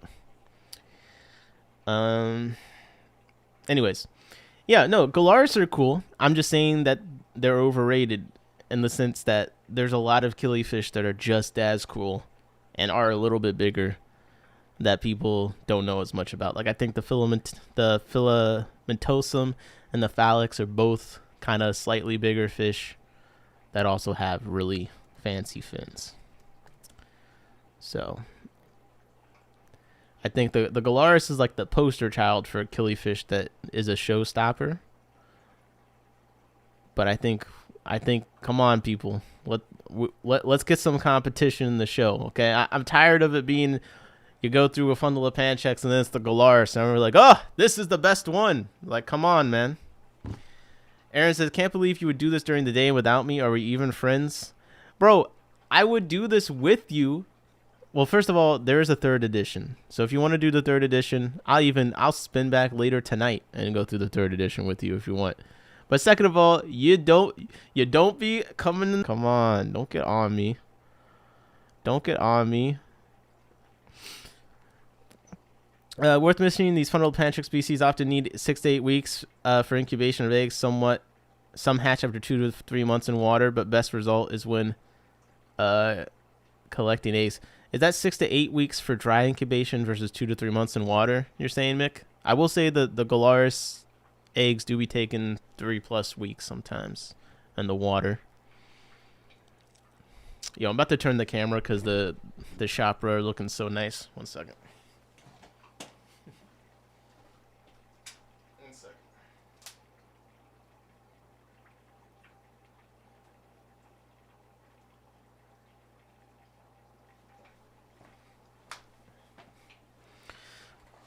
They're just really entertaining me right now.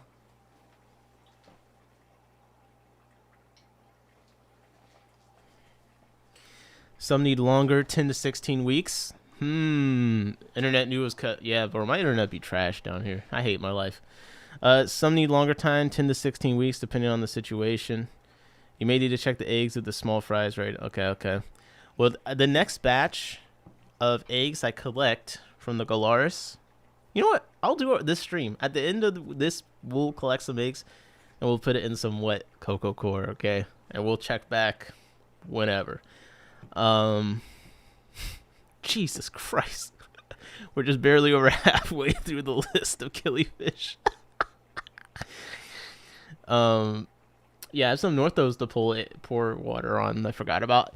I'm conflicted on if I'm going to keep doing the Corythos, because the thing is that Aaron does them so well. Am I gonna produce to that level? And then also, I don't want to be producing the same fish as my friends all the time, because we all need to kind of work together to get as large a variety as possible, you know. So I kind of want to focus on the Nicoprinus, which I lost my male, but one of the fry that actually made it looks like it's turning out to be a male, and the main female I had is still looking good. Not too many belly sliders, but all right, here we go. But I keep getting distracted. AKA. Yes, Fundula panchex filamentosus. I like this. Some of this is very promising. Not all of them having the fin extensions though, so we'd have to work on that. But look, the Ikaja location. I need someone to keep up the Mentos and yo, I need to actually breed the. So that one of my Aphanius Mentos got fucked up by I think the crayfish before I moved it. It wasn't massive at the time. It's still alive. It's still doing well. I have a mop in there and stuff, but I haven't like focused. But I want to get more of them. I still got the ones I had, but I ended up with 3 males and 2 females. And I lost a female, so. But yeah, the Aphanius Minto, cool. The Necroprinus, I'm going to. The Negroprinus, whatever, bro. I'm going to make a lot of those, I'm hoping. You know what's nice about the annuals compared to some of the other. I gotta admit, I'm warming up to the whole drying them. I didn't like how long it took. I still don't like how long it took. But because I'm so lazy, I'm probably not going to get to properly incubating the eggs. So it's kind of nice to be able to put it in a peat thing. But yo, the eggs are fertile. You don't deal with the same bullshit, at least so far, as some of these other killies. You know, you put a thing in there with some core or whatever, they lay eggs in it, you toss in a bag, you pour water, and there's a bunch of fry. It kind of feels a lot nicer than, all right, let me sit here. Like, I've been dealing with this with my P82s, like, oh, the egg disintegrates, the egg does this, like, bro, yo, you just toss the water in, and that shit hatches in 12 hours. Maybe it's not even, maybe you'd get way more from the water over time with some of these other species, but, like, it just feels nice. It feels like you have to wait a long time, but then you do strangely get to a point where it is instant gratification because you pour the water in, and then the next day there's just like a bunch of fry, you know. So that's one thing I do appreciate.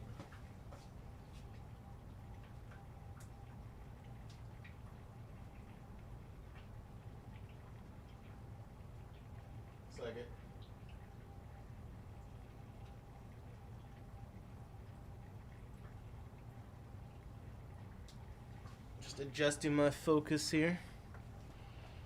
There's a lot of cool funnel tricks. I think they might be even more difficult than the Galaris. Exactly, bro. Exactly. But no, this is like, what I'm basically saying is I think there's some mini Galaris out there, basically. I think there's some fish with the same appeal as the Galaris, but smaller. And people say the large size of the Galaris is the appeal, but honestly, how often do you see a Galaris at full size? Not very often.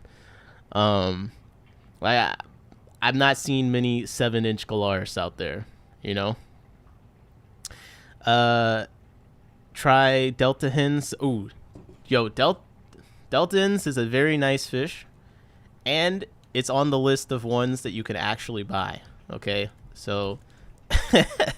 Like I was looking at the filamentosum, which I'm not really familiar with, but I'm looking at it. And I say mini Galaris because look, it's got like some of the same. It's got the orange and the fins, kind of like some of the Galaris does. It's got the spotting, you know, in the door. It's got some of the same vibe color wise in some of these.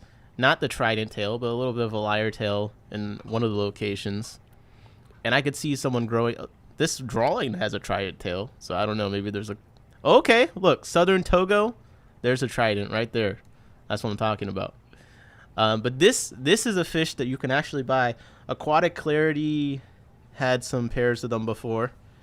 And look at that. You get that trident tail. I like them because they're purple, Maven says. Oh my gosh. Annuals are a lot more fun. You get those rare bags that don't hatch, but bad eggs is not even a thing. That is what I like about the annuals. The very little I've done them. But look at this, copyright photo 2014. Wow, it's not something from black and white. Like, let's go. But yeah, let's see. It says 10 centimeters. That's the size they list here. So let's do that. So can get up to 4 inches. So another bigger one. You see the trident tail here. We got a photo, of course. You see Bob Tucker. You see a bit of the trident. You see it's got some shininess in the body. You know, the orange. I really like this. Male form circulated as deltaensis. And you see trident tail, blue body, kind of a red striped spotted situation in the middle. Come on, man. What else could you possibly want? What else could you possibly want? This is a nice fish. I don't know what's going on. Yo. Is that a female? No way. Wait a second. What do the females look like? Okay. That's a female. That's okay. So the females even do also have kind of a Galaris vibe, although I do think the fins, the anal and caudal fin look different to me. Blue Galaris, aka.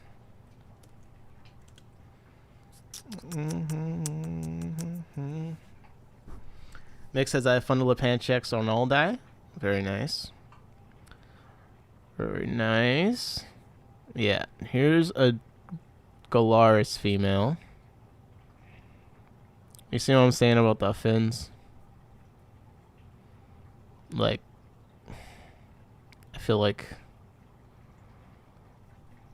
I don't know. I feel like there's a distinct shape difference to me when I look at this. Shirley, Mick says, Shirley, congrats on the killi eggs. Flowers with Horn says, aloha, aloha, aloha. I am starting to spawn Northobranchius eggersi red and blue annuals. Ooh, those are very nice. Those are very nice. Oh, look, we do get a black and white photo.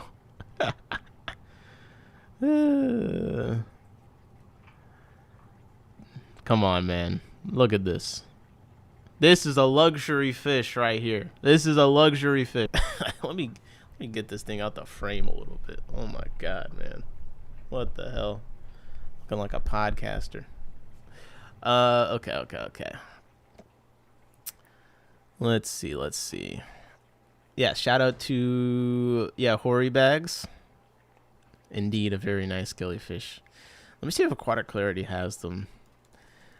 So I guess I've talked about Aquabid, but there are some stores like Rehoboth Aquatics be bringing in a lot of random killifish that are cool, and then Aquatic Clarity, he be bringing in some killifish sometimes. Let me see, like he usually has some Procatopus. So look, he's got the Yabasi yellow. I brought those up. Procatopus natania, the Badoo, brought those up. Fundula Panchex, SP, Yabasi, what is this? Yabasi, Indoguk. Let me see. This thing looks kind of interesting. Oh, Yeah, if you look at Rehoboth Aquatics, whoever he uses is clearly probably the same transshipper or whatever as Aquatic Clarity. But Rehoboth Aquatics, what they different than Aquatic Clarity is they actually post some fucking photos. I feel like I found out about them because they just popped up in my Facebook feed. Posting photos. The Aquatic Clarity guy, he posts some photos sometimes, but like Rehoboth Aquatics, I think, posts quite often the stuff they're bringing in. So I usually see some kind of killifish pop up. But yeah, this bundle of Panchex, that looks pretty cool. $85 for a pair. $80 per pair if you get 3+ pairs. Interesting. He has Aplochilicthes CF Stigma Tobagus Finfida. I think we mentioned the Finfida one earlier. We got Uncle Ned's Fish Factory. This guy also, whoever the Rehoboth at Aquatic Clarity, whatever, this guy be bringing in from the same place. Let me see. I'm trying to find a picture of this fish. The people that bring in the rare fish, their inability to take photos of them never ceases to annoy me. I think Eggersi is kind of slept on. I think they're beautiful. They are. They could be slept on just because Greenwater Farms has them. You know what I mean? Northo Eggersai. But it's a very pretty fish. I think you said you had red and blue annuals, but if you've seen them in person, especially, really nice. And again, I like blue and red fish. Aaron's Korthas kind of look like this red version to me, but this version that's got the blue on it, you know, that's kind of like my taste. I like that. It doesn't look like he has the Deltons listed right now, but yeah, he did last year. Did anyone in this area get those? I don't know if anyone in this area got them. All right, let's get back to it. Making our way through. Love when you get a box of fish dropped off. That's pretty cool. That's pretty cool. Jody was saying, I was wondering why I hadn't seen you in a while. Flowers with horns. I just realized you're Steve. Oh my goodness. Makes sense now. I think Aquatic Clarity has it on the Facebook, the pictures. Okay. Aquatic Clarity. I need the website to have the photos on it. And I need it to be searchable somewhere, because being on Facebook is so difficult. But if you want to send a link in the Discord, I'll click on it. Okay. Aphysimian Gabba wins. I love this fish. Let's see, where's the one that I got? The Gabon Killi. Gabba wins. This kind of looks more like the ones I have had in the past. Jorge still in the chat. 186 Element. Wow, workday afternoon stream. Come on, man. I gotta pop out every now and then in an unusual time frame.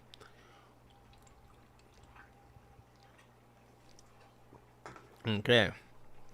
Yeah. This is a top tier killifish to me. It has it all. What's up, Clicks Mags? Gabon. It's got it all. It's got the colors I like, blue and red on the body, but it's got some green, and the other fins with the red outline. They can get some really nice streamers, and they got yellow on the pectorals. Very nice. Tank Book said I have eggs of those right now. Awesome. This was the first, I think it was the first killifish that I bred. I'll find a better picture of them. I think it was the first killifish I bred.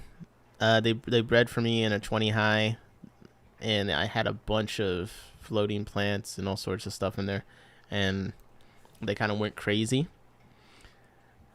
You can see some of the different forms here. This is the one that I've kept, the GBG 993/30. This be on Aquabid often. Tank Book said got him off eBay. We'll see. Good luck. Really easy one to breed passively. I think a lot of the Aphysimians breed passively very well. Which is one of the reasons why I like them. Again, you can with the fun little panchecks and stuff. It's just they're just bigger, so I have a harder time. But yeah, this is a good one. Gabba wins. Not too aggressive. Ooh, look at this. This is called Aphysimian Osiri. I love the colors. Colors very nice. Here we get some Gardneri. Gardneri. There's actually a lot of Gardneri variation, I guess, that we don't get to see all of. What is this? Gardneri lacustre? What is that? Gardneri lacustre. What's up, Warriorbags? Hey, fellow guys. Australia, we're up the creek here for species. Probably only 15 left with dedicated breeders, but no one or import or ship eggs due to distance. Damn, man. I feel you. I feel you. There's a killie nerd in the German Association who traveled to Gabon every year to collect fish. I'm telling you, man, the Germans, they got all the nice killifish. They got all the access. Look at this. One of the Panchex leucostris. Lacustris. This is nice. It's not the most kind of like standout, unique looking to me, but I mean, it's a nice fish that I hadn't seen before. It's got some nice little fins. Yeah, I can't imagine that Australia is difficult. I mean, we got Louise is celebrating that she got the Cyanus Strass or whatever of the pseudomagills. Like, how about this? We'll figure out how to get you some killies, okay? You figure out how to get us some Mellis, okay? Get us some pseudomagill Mellis, all right? They're selling these for $100 a pair over here, okay? It's brutal. So we'll make a trade.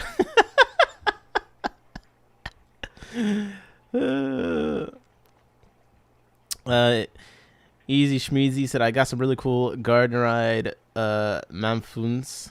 All my males are belly sliders. The Hori bag said, done? All right, man. Well, we got to figure it out. Cool. But if we can figure that out, I'd organize a killifish pseudomagill trade from here to there. Probably when the weather is better, but that sounds like a really cool thing to do. There's so many rainbows and pseudomagills and stuff that just aren't really over here. And the Mellis is one of them. When they are, it's just outrageous. Okay, so this is here's some of the ones like Aaron was saying, the Garderai Mamfoons. Some varieties of them here. Which one looks the most like yours? Let me see if I can guess. Nick Smuggling Travels Incorporated. That could be nice. That could indeed be nice. Yeah, this does look quite different to the P82s that I got. In fact, I don't even see the P82s. Is that like an aquarium strain? You said one of the top left. Okay. Maven said, okay, I got to run, guys. I'll try to be back later. All right, take it easy, Maven. That is different. All these are different. Okay. Garderai Nigerinum. Yeah, I've seen these. Okay, we're getting ones that look a bit more like the P82 area. These are more like Garderai that I recall seeing. Oh, this one kind of looks crazy. It's like all blue. Wow. Nick says, yep, Manfins, beautiful fish. Beautiful fish, yeah. All right, here we go. Are these the Aphyosemion geri? Are these Scriptosemion now? Or am I remembering incorrectly? Let's see. Aphyosemion geri. No, we haven't made it to Diapteron yet. Look at that, bro. Listen, it's the small things, okay? I'm just happy I knew it was Scriptosemion. Come on. I gotta count for something. Yeah, this is cool. I think the one guy that I talked about earlier in the UK, I think he has these listed quite regularly. Easy Schmeezy and Mick in the chat. Scriptosemion, yep. So I've seen this I see on Aquabid, just not in this country, but I see him on Aquabid. Yo, you know what I've never seen on Aquabid? Someone from Australia. That's crazy. Is there an Australian Aquabid? I would love to look at that if there was one. There's gotta be an equivalent. Maybe it's just eBay, honestly. This is one that I thought I didn't want, but now I realize I do want. Fundalupanchex galar. Kind of sounds familiar, right? Jorge said, Mix, I'm so sorry. All this time I thought I was subbed to your channel. I just fixed that. All right, does he even make videos? I feel like Mick don't want to be followed. Psychoplant Lady said, those are adorable. I agree. So I know the Scriptosemions have a lot of fire in them. Now, I know what you're thinking. Fundalupanchex galaris, like, that's the blue galaris. No. Just subscribed. Oh, shout out Psycho Plant Lady. Thank you for subscribing.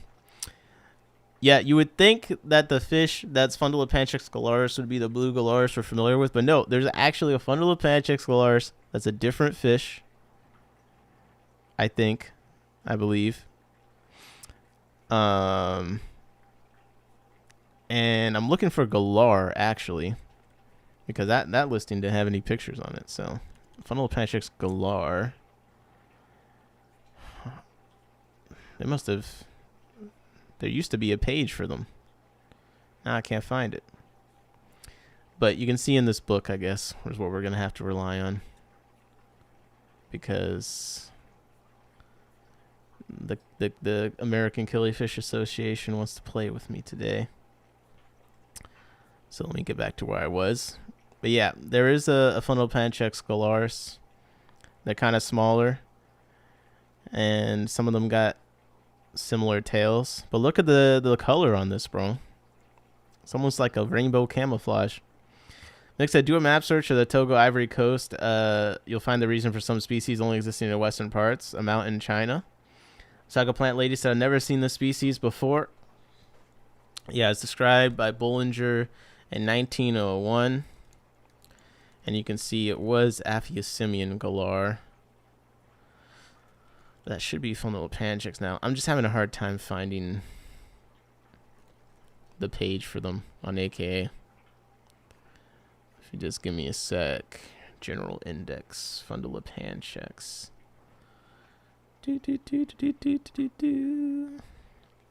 But yeah. It says this is an aquarium strain. It says this is an aquarium strain. And it says this is imported from the delta of the river Niger for this guy over here. Definitely a lot of cool stuff from that area.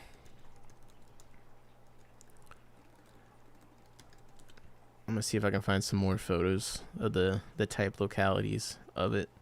The problem is when you look it up, it just pulls up the blue galars. I'm like, that's not what I'm looking for. Hori Bag said, I love the rainbow camouflage fish. Come on, man. This is definitely one of the cooler ones we've seen so far to me. Horvath said, eBay AU won't do animals. So further up the creek we go. The species aren't here to trade anyway. Most on Aquabid won't ship. All right. Just so I know, like, when you say further up the creek, what are you referring to specifically? Just so I know up from 2 years ago when I had the Frank Cowherd's Dwarf Red. I still want, I want this. It's got to be out there. You said shit creek. Okay. Okay. We're not to the diapterons yet, which I think you guys will be the most impressed by. This one I've seen. I've seen this one on Aquabid. So this is a attain. Many of these are ones that like, oh, I've never seen even listed for sale. But let me get back to where I was because I did the back out thing again. But the Herzogi, I think the killies that got yellow in the body are pretty. They're always kind of interesting to me because I just don't see that as much. I feel like, but I've seen these pop up on Aquabid in the U.S. before, so they're out there somewhere. They're definitely out there somewhere. But let's see what kind of variation we got here. Look how skinny. A lot of these look kind of skinny. They look like torpedo shaped. Got a lot of variations here. But it's definitely giving me like a quick torpedo. The killi.co UK page on them, you can kind of see this is GEMHSOO-16. And I think any killi that's got the yellow in the body like this, that's so pronounced, even if it's just at the end, is pretty cool. Yeah, Psychoplant said, love the yellow and red one. Yep, me too. Oh, Mick says I have a pair of Herzogi. Do you have a location? Which one do they look like? Do they look like these guys? That's a cool one. All right, Mick bragging in the chat once again. Aaron says, a lot of these come and go. I'm worried the people who actually end up with them don't have much success or interest in maintaining them. that's why the killies that I settle on, I want to keep long term and just always have them, because not necessarily whoever you trade or sell them with is gonna maintain them. Like if I were Aaron, I wouldn't want to rely on me to continue his core thoughts forever. I do enjoy the beauty of killies, but they're angry little fish. Ugh, get these stereotypes out of here. My killies are beautiful and peaceful, not angry at all. Yo, officers, take this lady away. Looking at those, can't remember my location. Okay, they did look like those. Okay, but got them from a friend. You got some nice friends, man. Okay. This is a fish that to me, it's where it starts to remind me of the annuals a bit, because you got these shorter bodied killies out of nowhere sometimes. The Aphyosemion Jorgenschilii. This one always kind of reminds me of that, because it is a little bit shorter bodied. That's to me what makes things have a Northobranchius annual feel to them, is when they just look like little pugs. You know what I mean? Like, is that why they call them pupfish? Because they look like little pugs. Short-bodied killifish. Yo, if someone made a balloon killifish, that would be kind of gross. Here you can see on the AK website, very nice fish. Look at that. Blue and the red, my favorite combo. But also what reminds me of is the rounder fins. Because a lot of the fish we're looking at, they got some kind of pointed fin situation in the caudal at least, but maybe even on the dorsal and the anal.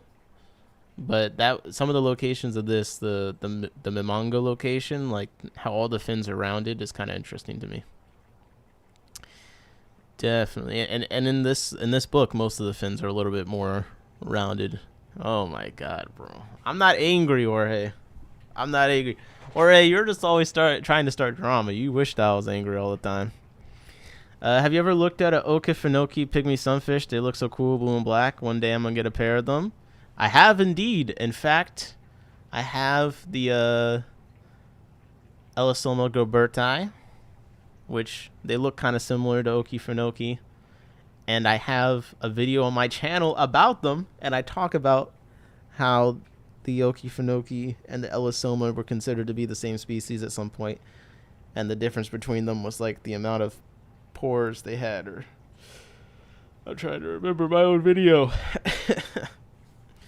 I don't think goberti look way better than you can't say that, because the Elosoma also have differences in how they look between locations. Like, I've seen some photos recently of Everglades that actually look alright, and previously I would say Everglades is like a poverty Elosoma, but I've seen some pictures of them recently. They don't look that bad, so I think it's a location specific thing, maybe more than I thought originally. You know what I'm saying? Jody says, Aaron, having them in the warehouse, I've seen more aggression out of them more than any other fish, especially the annuals. Well, you do have them in a warehouse. I'd be angry too. Come on, man. Bring them inside. Okay, let's get them out the warehouse. Let's put them in a nice tank with some space, with a healthy female male ratio, some cover and stuff, and let's see. Tank book said property. So look, I'm just saying, bro, that's just like before. I would feel like the Everglades look significantly worse. Okay, Elosoma Everglades. Cause like, let's go off. We'll do the Glasser photos, because I feel like these are the most optimistic of them. And I will say, I didn't realize how different their faces look. To me, I don't think I'd mix this up with the Gilberti. This fish looks way different than the Gilberti to me. Even the females. But even with this photo, I think they look like cool little fish. I do. It's all right. But like, I think that the Elosoma Gilberti look better. Oh my god, why does Google think I'm a robot? Yeah, come on, man. Like this, I think the Gilberti just have way more blue, and their fins are fancier. You know what I mean? Their fins are way fancier. Oh look, this is my video. I need to take a photo of them that's better than this. My thumbnail for this video is pretty bad. I'm not gonna lie, it's pretty bad. The Aphanius, a little pit bull. Yeah, the Aphanius minto. Those are angry little fish. Those fish are assholes. They are. But come on, man. Look at that. Yeah, I'm gonna hype up my own video right now. That's a fish. That's a fish right there. Uh-huh. Yeah, look at him. He got the dancing.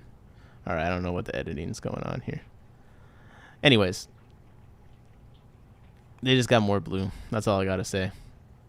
Don't feel bad. Most of my thumbnails I think are bad too. I had Gilberti, very nice. Okay, it's a nice fish. If you I talk shit a lot. That's kind of like what I do. So, but like, come on. To me, this just looks significantly inferior. All right, like look at this. Come on, man, get this out of here. Like they say this is Elosoma everglade. Like this is not a picture of Everglade. I'm sorry, bro. There's no way. Yeah, it wasn't. Like they be using pictures of Gilberti to catfish you. Like you'll see this picture, be like, yeah, man, that looks great, and then you click on the link, and it takes you to this. Wait, that was Elosoma. Wait, no, it wasn't. I'm on a different tab that you guys can't see. Okay. Yeah, and then it takes you to. This is like the best case scenario, but most of the pictures of Everglade I'd be looking much sorrier. Like. Also, their faces kind of look sad, you know? Look at his... It kind of looks like he's unconfident in himself. Unlike the Chad Elosoma Gilberti. Okay. I'll talk about Killifish. What's going on? Psychoplant lady said they do look sad. I'm saying it's just something about the disposition. Those are not very blue. Oh, shoot, Nick was cute once upon a time. LOL. What, bro? What? You're acting like I look so much different because, like, what? My hair's longer. Jesus. Didn't Mitchell show a good way to breed a Aphanius? Yes, he did. He did. Everyone should try Ellis. I do think everyone should try Elosoma. They're nice. They're very nice. What's my favorite fish? I mean, that changes all the time. Right now, my favorite fish.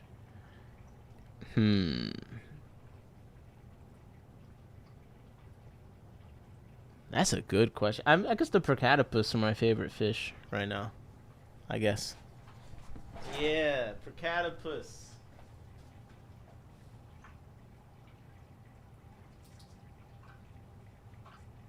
I'm just changing the camera angle 1 second.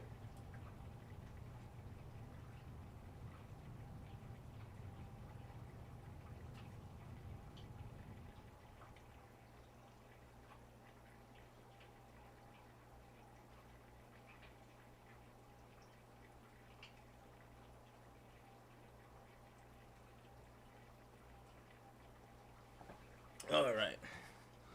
Let's get back to it. Jody says, if Nick doesn't know my favorite fish, we aren't friends. You know what, Jody? I do know your favorite fish. I do. I do. I'm just trying to figure out which tank I want to point the camera at right now. I'm just conflicted. I don't even know. I think I'm gonna go for over here.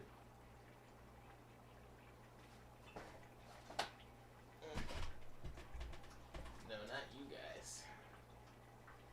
These guys.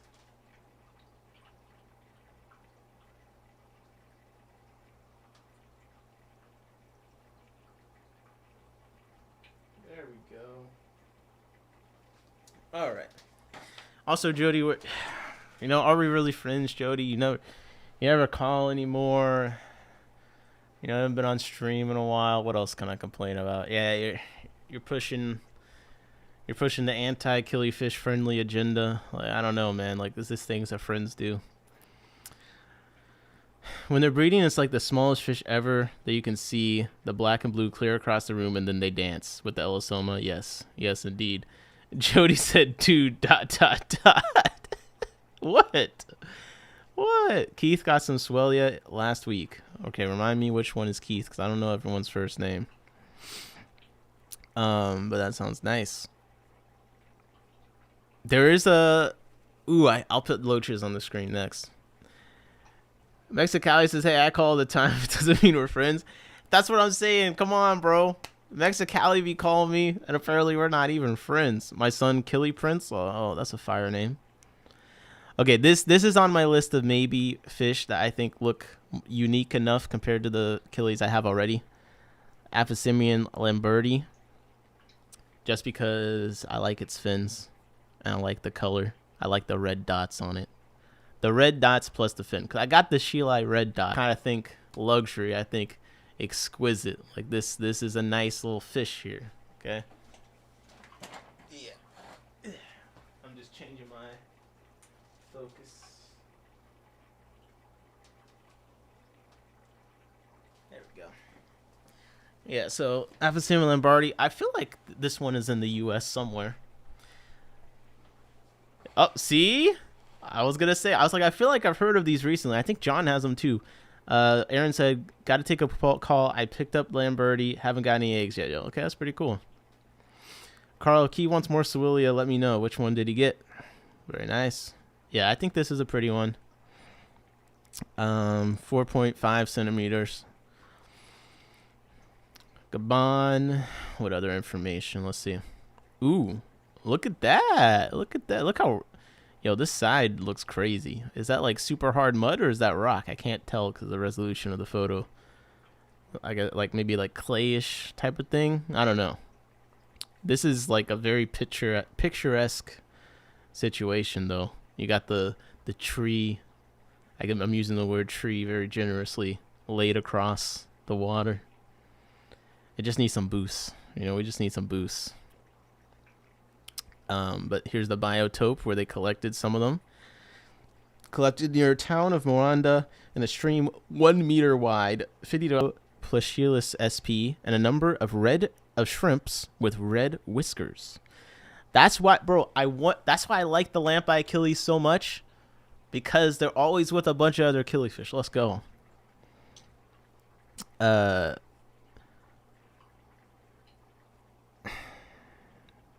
Let's see. Pattern variability fairly high.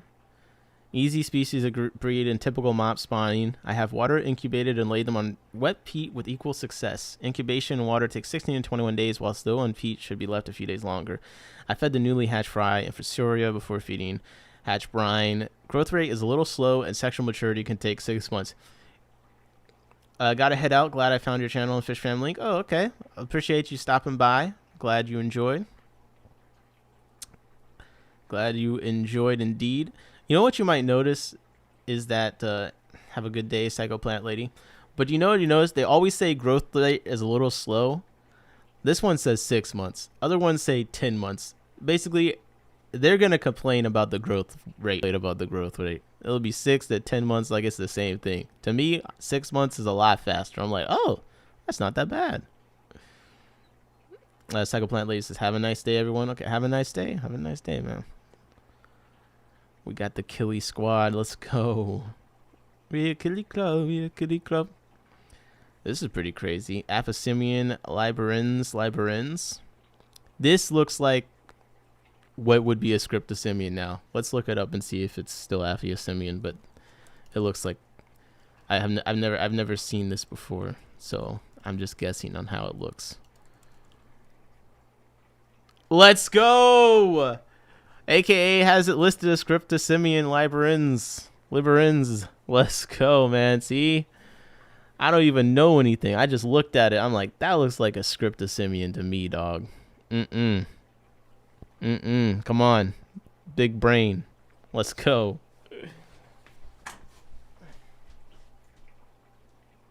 I think it was like the way that it was half one color on the body, half another color. I think is what made me kind of think of Scriptosimian the most.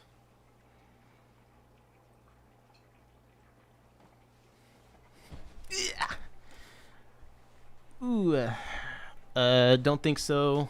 Oh, this is on the Suelia. You're talking to Jody. My bad. My bad. But yeah, okay, this is a pretty fish. Why not? Why not? I like this all blue one, of course. Okay. Now we're not even to the diapteron yet. Are they diapteron in here? Let me see. I'm skipping ahead. So, ooh, yo, what the hell? Aphysimian Mimbon. That looks incredible.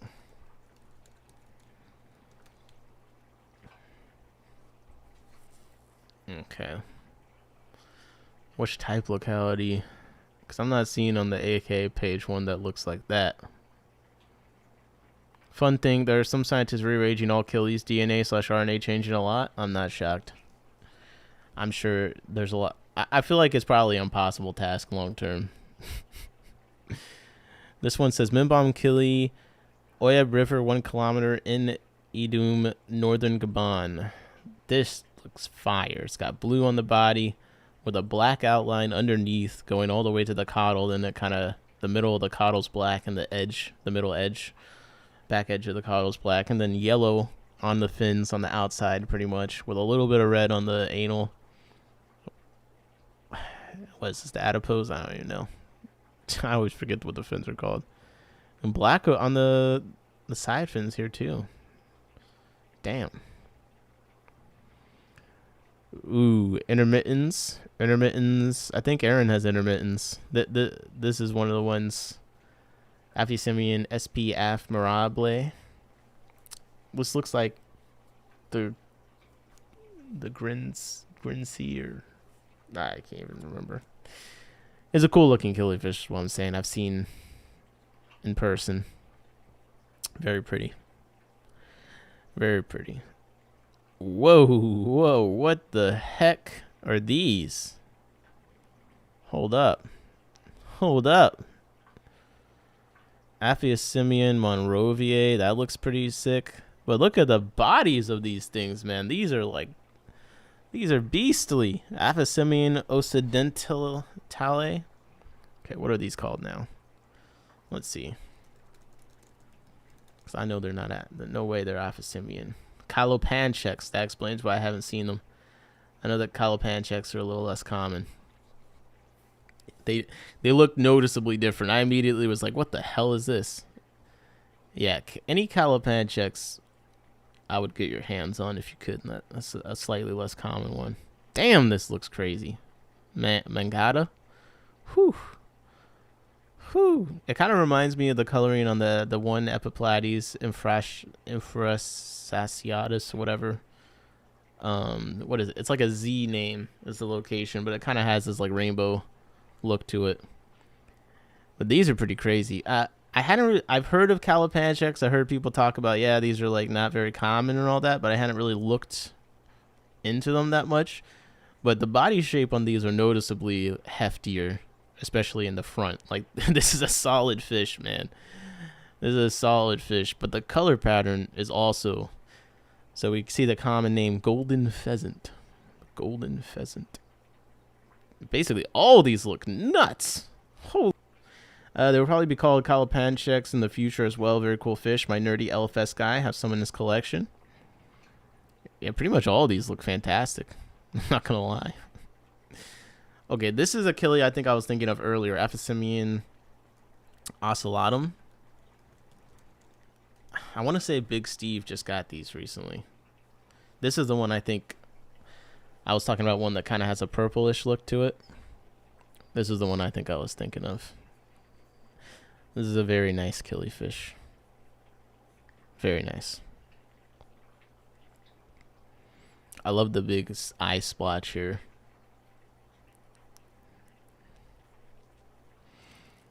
Mick said I had ocellatum till 6 months ago. What did you do, Mick?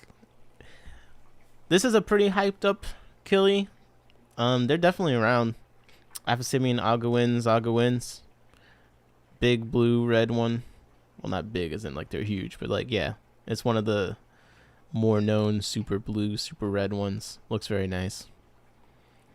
people do have these in the U.S. I think this is one of the locations that you'll see the Aguin's Parafor. And I believe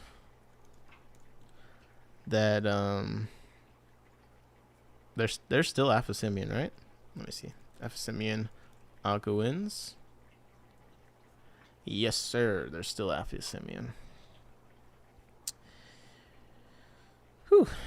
Oh, these are ones I had until recently. Aphysimian Petersi. They're pretty. They looked really pretty. Aguin's group of killies have that certain pattern in the caudal fin. With the kind of the stripe.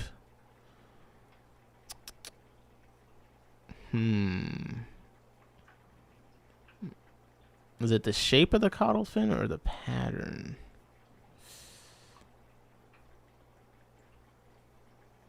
I think I see what you're talking about, but I'm not sure. But I believe you. I'll believe anything Mick says. If Mick says it, then. Now, these are cool. Aphysimian Rigambaki. I have one of those.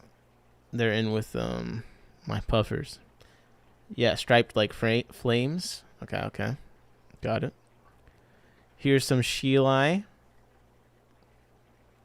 Don't believe everything you say. Too late. Oh, look, here's another trident finned one. Aphysimian Rubra Bile. I wonder if this one's Funnelopanchic now. Ooh, yeah, that looks good. Oh, yep, Funnelopanchics now. Damn. That's some crazy looking fins in some of these. That's very pointy. Oh my goodness. Now this one, I don't know what this one looks jacked up. His spine's crooked, his fins are all messed up. But this, that is a sharp trident. You could definitely, like bring this, like someone's like grab the pitchforks and you just grab the damn fish because that's a sharp trident looking thing, man. Get your pitchforks up. Okay. So Sheelai, I have the Sheelai red dot, which is probably an aquarium strain, which probably makes sense why I think it looks like this one on the right the most so far. It's just kind of thinner. It's pretty blue. Mickham said, I have Chromosimian Volcanum from Mbong, same as that FP. Oh, nice. Very nice. That Funnelopanchics. Here we see some Suggesti, some of the Galaris. We got aquarium strain. We got one from Cameroon over here. We've got, this looks like the one that, these look more like the one that I got. The Funge. This is from Low, Cameroon, which is the collection point I still would like to have. But my Funge looks pretty much the same as this. We have a red strain. Okay, we got some Splendors. The Splendiplurs look cool. They're just not for me. Also, like, I like them, and I like the Bivitotums. But the thing with them is that their fins aren't, like, extended like that all the time. They're kind of more like this most of the time, from my experience, where it's, like, stringy. They're still really nice, but... Ooh. Funnelopanchic Sporenbergi. That looks like some crazy little splotches and patterns there. Striatum. I got some Striatum. Let me see if I can get them on the camera. Actually.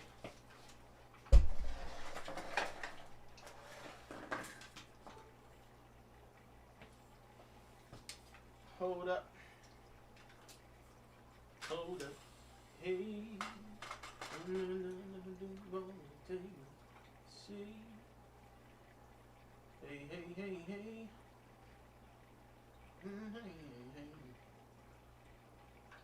Okay, we'll see if they come out. They're in this tank, though.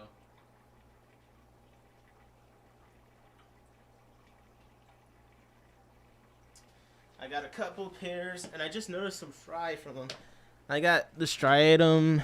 The location is Lamborghini. Oh, you see, there's a female in the corner up there. All right, if a male pops out, then I'll work the focus. But they're really nice. Let's see if I can notice my location in here. I would say mine looks more like this right one so far, but let's see. Yeah, I don't see my specific one.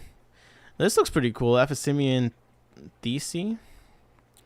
Striatum is so underrated. I want these. Yeah, let me actually see if I can lure mine out because they actually look really nice. I kind of been taking them for granted. I got them from Bob. I traded with Bob some killies, and I haven't really focused on them. They've just been in this tank. But I did notice a couple fry in there. They're really pretty. The water's a little tinted in this tank. But let me see if I can... I'll put some food in and lure them out because I think it is one worth seeing in person. Or I guess on camera. Oh, speaking of worth seeing, check that out.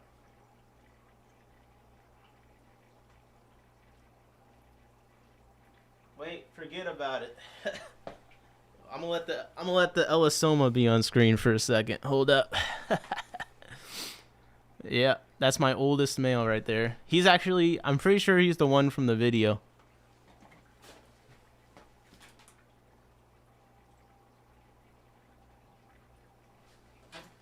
Yeah, he's a stunner. He's a stunner. And the thing is like, I don't know. To me, that my Elisoma to me are not a shy fish. I don't think the Elisoma are shy. Just to me. I think it just depends on how you set things up. But usually my main male is always kind of out and about, showing off as he is now, and always looking good. I never really catch this guy lacking. He was always on point whenever I see him. So very blue. Very blue, and he's not even really showing off right now. This is all right. Now let me get to trying to get these fish out here. I'm gonna try get some. Where's my food at? Where's the good food at? I'll get some worms in there, I guess. Worms are good food. So give me 1 second. I'm gonna throw some worms in there. See if they pop out for us.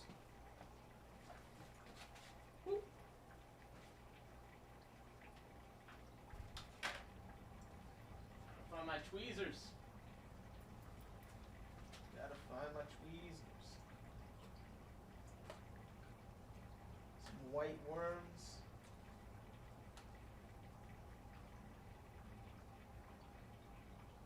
There we go.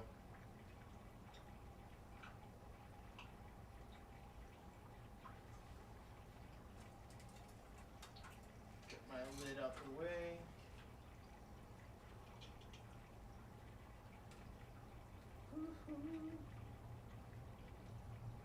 I need to feed my worms.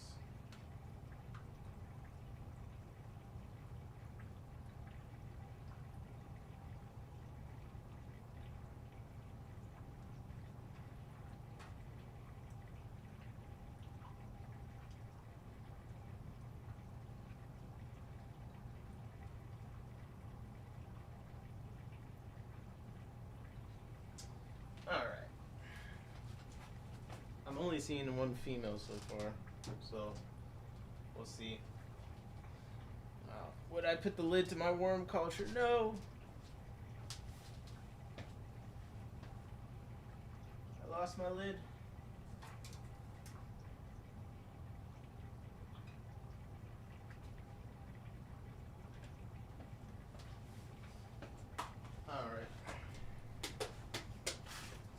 I'm glad this one female is getting some worms because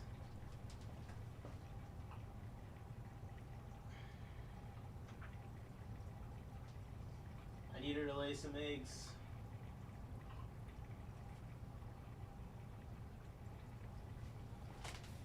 We'll see if any of the males come out. Ugh. All right. Where was I? I let myself get so distracted. Yeah, she's looking. I think they've been producing well. Like I said, I've seen some fry in there. I need to add a bit more Swasser tang and stuff, and I think I honestly could probably just breed them like that, since I'm already seeing some fry. But, you know, that's on the list of to-dos for today, I guess. Aphysemian Washtersi. That looks pretty nice.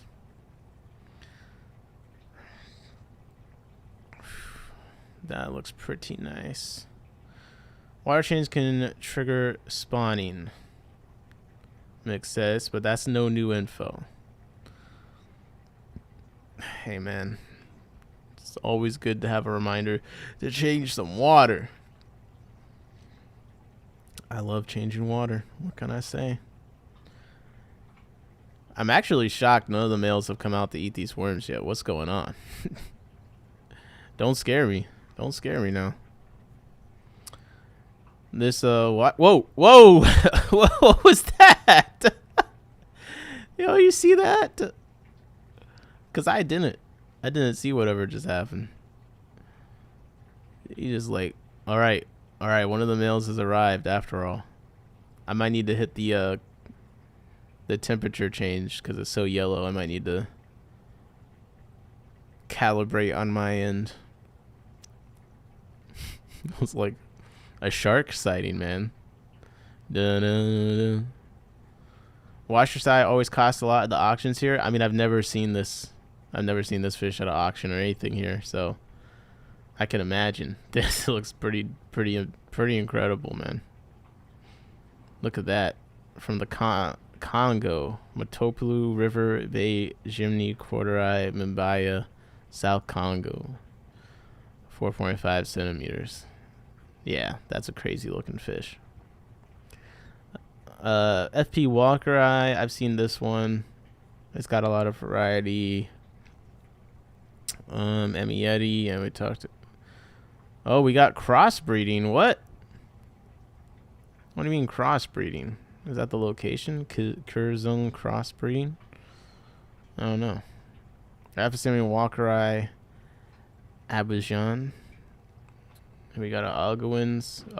Oh shit. Okay, these are Aphysemian Algoins x Aphysemian Exejoidium. So did they crossbreed this, or did they just find a hybrid in the wild? Because see, that's kind of the thing with the killifish, or just hybridizations in general. It's like some stuff be hybridizing in nature. So like, who am I to say that it's bad or something? But I don't know.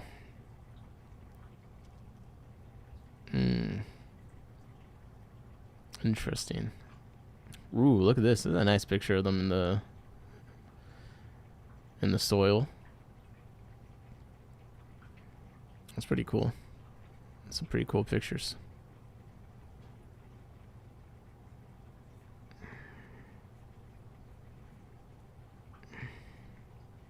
Damn. All right, we've reached the end. We've reached the end of this one. Okay, of this 125 pages we have scrolled through of photos. I thought this one had the Diapteron in it, but I guess that was the other one I was looking at. So we're going to have to do that a different time. Now that we have shown a billion killifish on screen, I will now show you some of my killifish. And I'll collect the Galaris eggs today, and I'll put them in some kind of peat thing. I'll commit to that. I'm not going to do that on stream, probably. I don't know what I'm going to do on stream. We've been streaming for 2 hours, 45 minutes. Yeah, I'm trying to see these. Fun fact, Fenerbahce just scored a leader goal in the European Cup over here, no lie. Look at that. It's because we were talking about the killi version, clearly.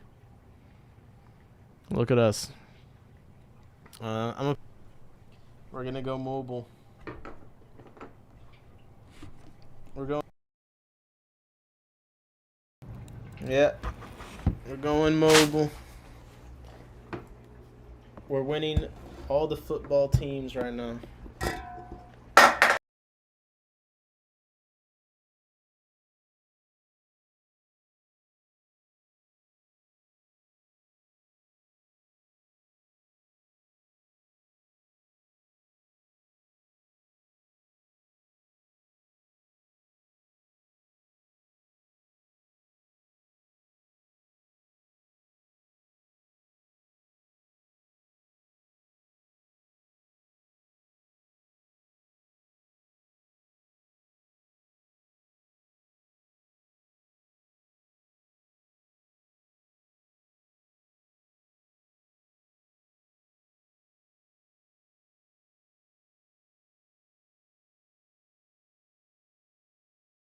Mixhead, is that grindle worms? Those are white worms. Those are white worms. They're white worms, and I thought it would be good bait, but for some reason, the striatum male is like perfectly happy to not be eating the white worms and to instead be in the mop, chilling. So I don't know what's going on with that. Well, I do know. They're having fun in the mop. Wait. There's one. There's one. Let me see if I can get my white balance corrected.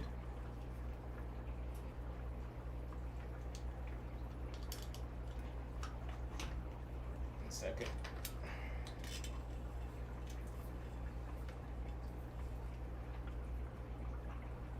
Here he comes. Come on, man. Come on.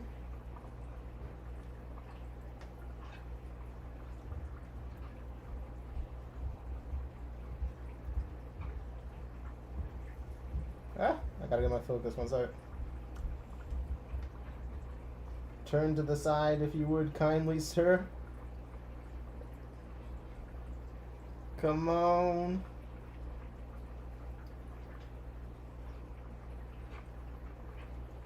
Turn to the side. There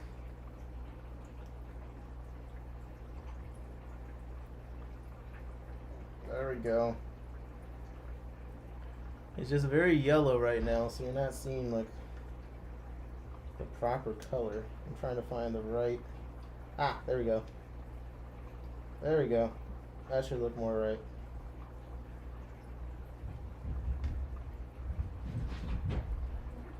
There he is. He did it. I did. I did. I don't know why they want to be all shy today.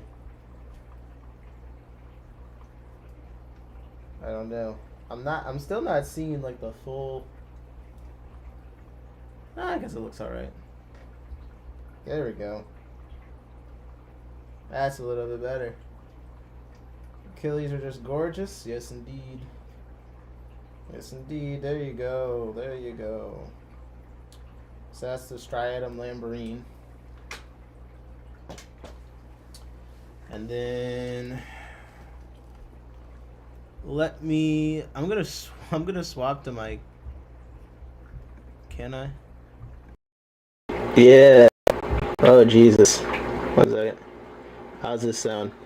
I'm using my camera as the microphone so that you can hear me clearly when I'm focusing on recording. JP said hardest working, sucks I'm late. Yeah, man. What's going on? What's the problem? Why are you so late? Oh my god, dude. Cords. I didn't have my thing set up to go mobile. Give me a second. Give me 1 second. Alright. I'll show some Procatopus. I do have a Procatopus in here that is not doing so hot. So, if you see him, I'm aware. I'm just going to try and show my main Procatopus, this guy. He's my main man.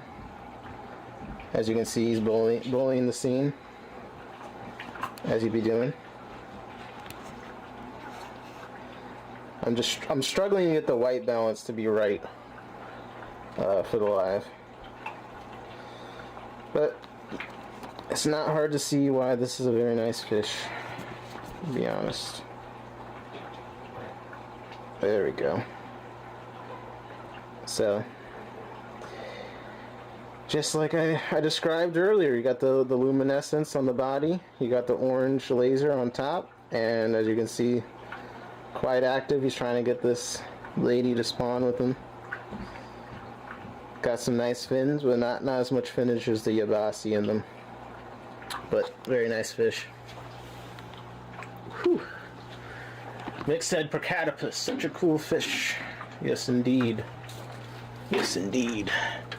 I'll show you this is my Galaris, okay? I don't want to talk about, oh, let's do the Galaris, okay. I do have a Galaris, since everyone likes the Galaris. Here we go. This is the Funge collection point, thanks to Big Steve, who secured him for me. And I like them more than the other locations because, can you guess why? Well, because they are blue and red, and that's more what I like. Oh my god, bro. This shit is not wanting to focus live for me. There we go. I just don't think you can beat, you can't beat the color. The other forms of Galaris are cool to me, but this to me stands out way more. It's just solid blue and red, the only colors on that thing. The other Galaris, I just feel like some of them get kind of muddy colored on the body. Like, I don't know. I prefer this. So, he's still, I guess, youngish. I don't know exactly how old he was when I got him, but you can see the trident tail, it's still coming in. Still got some growing to do. But he's been in good shape, staying in good shape. He's in a 50-gallon with some Congo tetras and his pair and some other catfish. You can see the female's looking quite good. Notice how blue her eye is. You see that? And it was caught in the light there for a second. He's kind of following her. Alright, he's back over here. So, for size reference, I'll zoom out a little bit. You can see I got my Congos in the back. They're doing good. I will move on to the next Killifish in a second here. Everyone today wants to be extremely loud. I truly live in hell. I'm not gonna lie. Hey, there we go. Nah, this is the poster. This is the poster shot right here.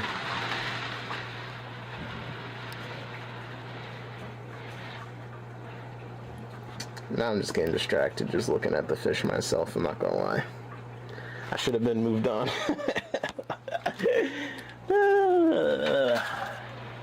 That's a lamp eye? No, that's one of the blue Galaris. Imagine those in sunlight. Very true. That would be cool in sunlight. What other Killifish could I easily show? Ooh.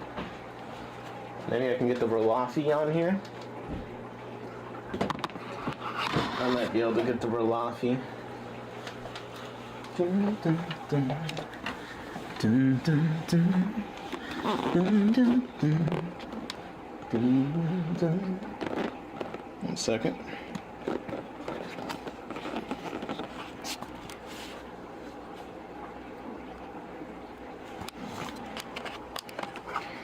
I know I still got a pair of them in here. I'm trying to move them out of here, but I'm pretty sure there's still a pair. Well, I'm not pretty sure. I know there is. So that's the female right there. That's the female, and that means the male's gotta be around here somewhere. So, there he is, lurking back there. Now, I'll wait for him to come forward. But Very pretty fish. Orange body. Got a blue chin. Kind of like a cheetah pattern in the orange. You can see they're both just like staring at me like, what you got going on with this camera apparatus? I don't know. They're looking at me very suspiciously right now. I'm not gonna lie. He's slowly starting to be fine, but he's looking at me like, dog, really? Let's see. I got a pair that's up here, but let's see. I don't see. Oh wait, there's the male, right by the mop. Okay, that kind of makes sense. Let's see if I can make it visible. So, he's also staring at me like I got 4 eyes. But at least you can see a little bit of him. I don't know why they're just... Bro, they're just... All the fish are just, like, looking at me. Like... Am I wearing my shirt inside out? What's up with you guys? It probably just the camera, I'll be honest. Some of the fish they definitely react differently to the camera. Like, they see the camera as something like, what the hell is that? Epiplyes Rolafi, awesome killi, okay to keep a larger pistos of having a larger tank. Yeah, they're a nice fish. Not too crazy aggressive. Again, there's the female. She's looking fantastic. Not gonna lie. I don't even know where the male went. Every time I stream, I can't find a single thing. I'm like, where's some easy food I can just throw in there? But I've set it somewhere random, so I have no idea where it is.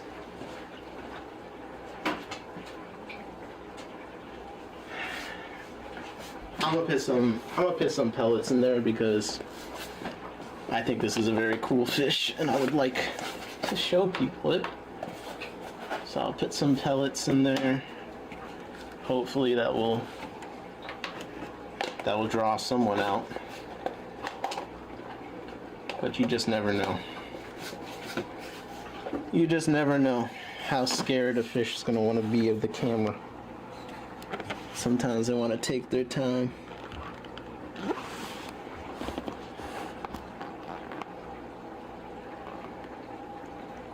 Okay.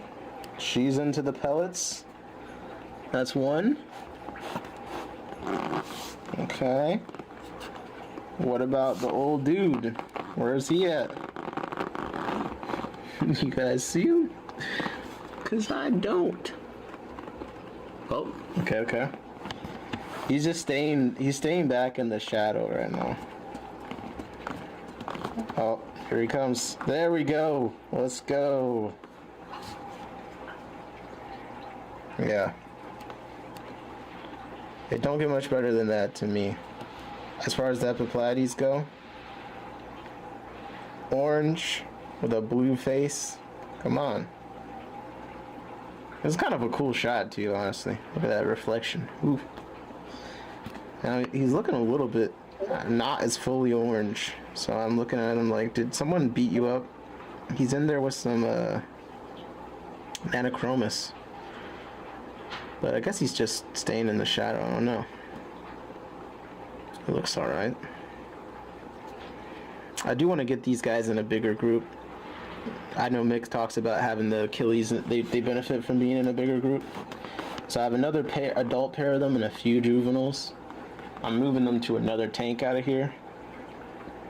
So maybe he'll get a bit more bold with his friends. Shy guy, yep. Almost purple and turquoise. Yeah, got a pretty crazy coloration. I'm gonna put some pellets in the tank with the other ones, since they seem to be acting a bit more outgoing.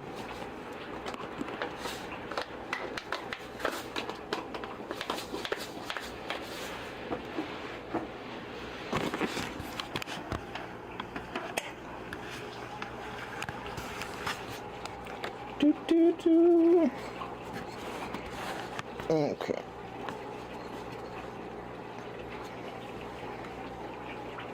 My cord. Bro, I need a Pterodec so bad. I'm so sick of cords. I really am.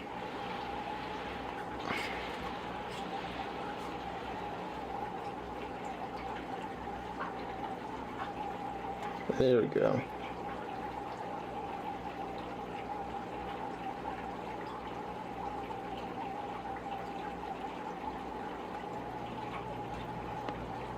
Pretty cool fish.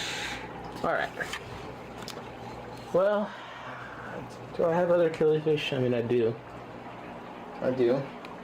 Mexicali said, JP, I sent you an email today. Oh man, JP. JP's in trouble. JP is in trouble. What's going on? Alright, here's one of the other Procatopus species.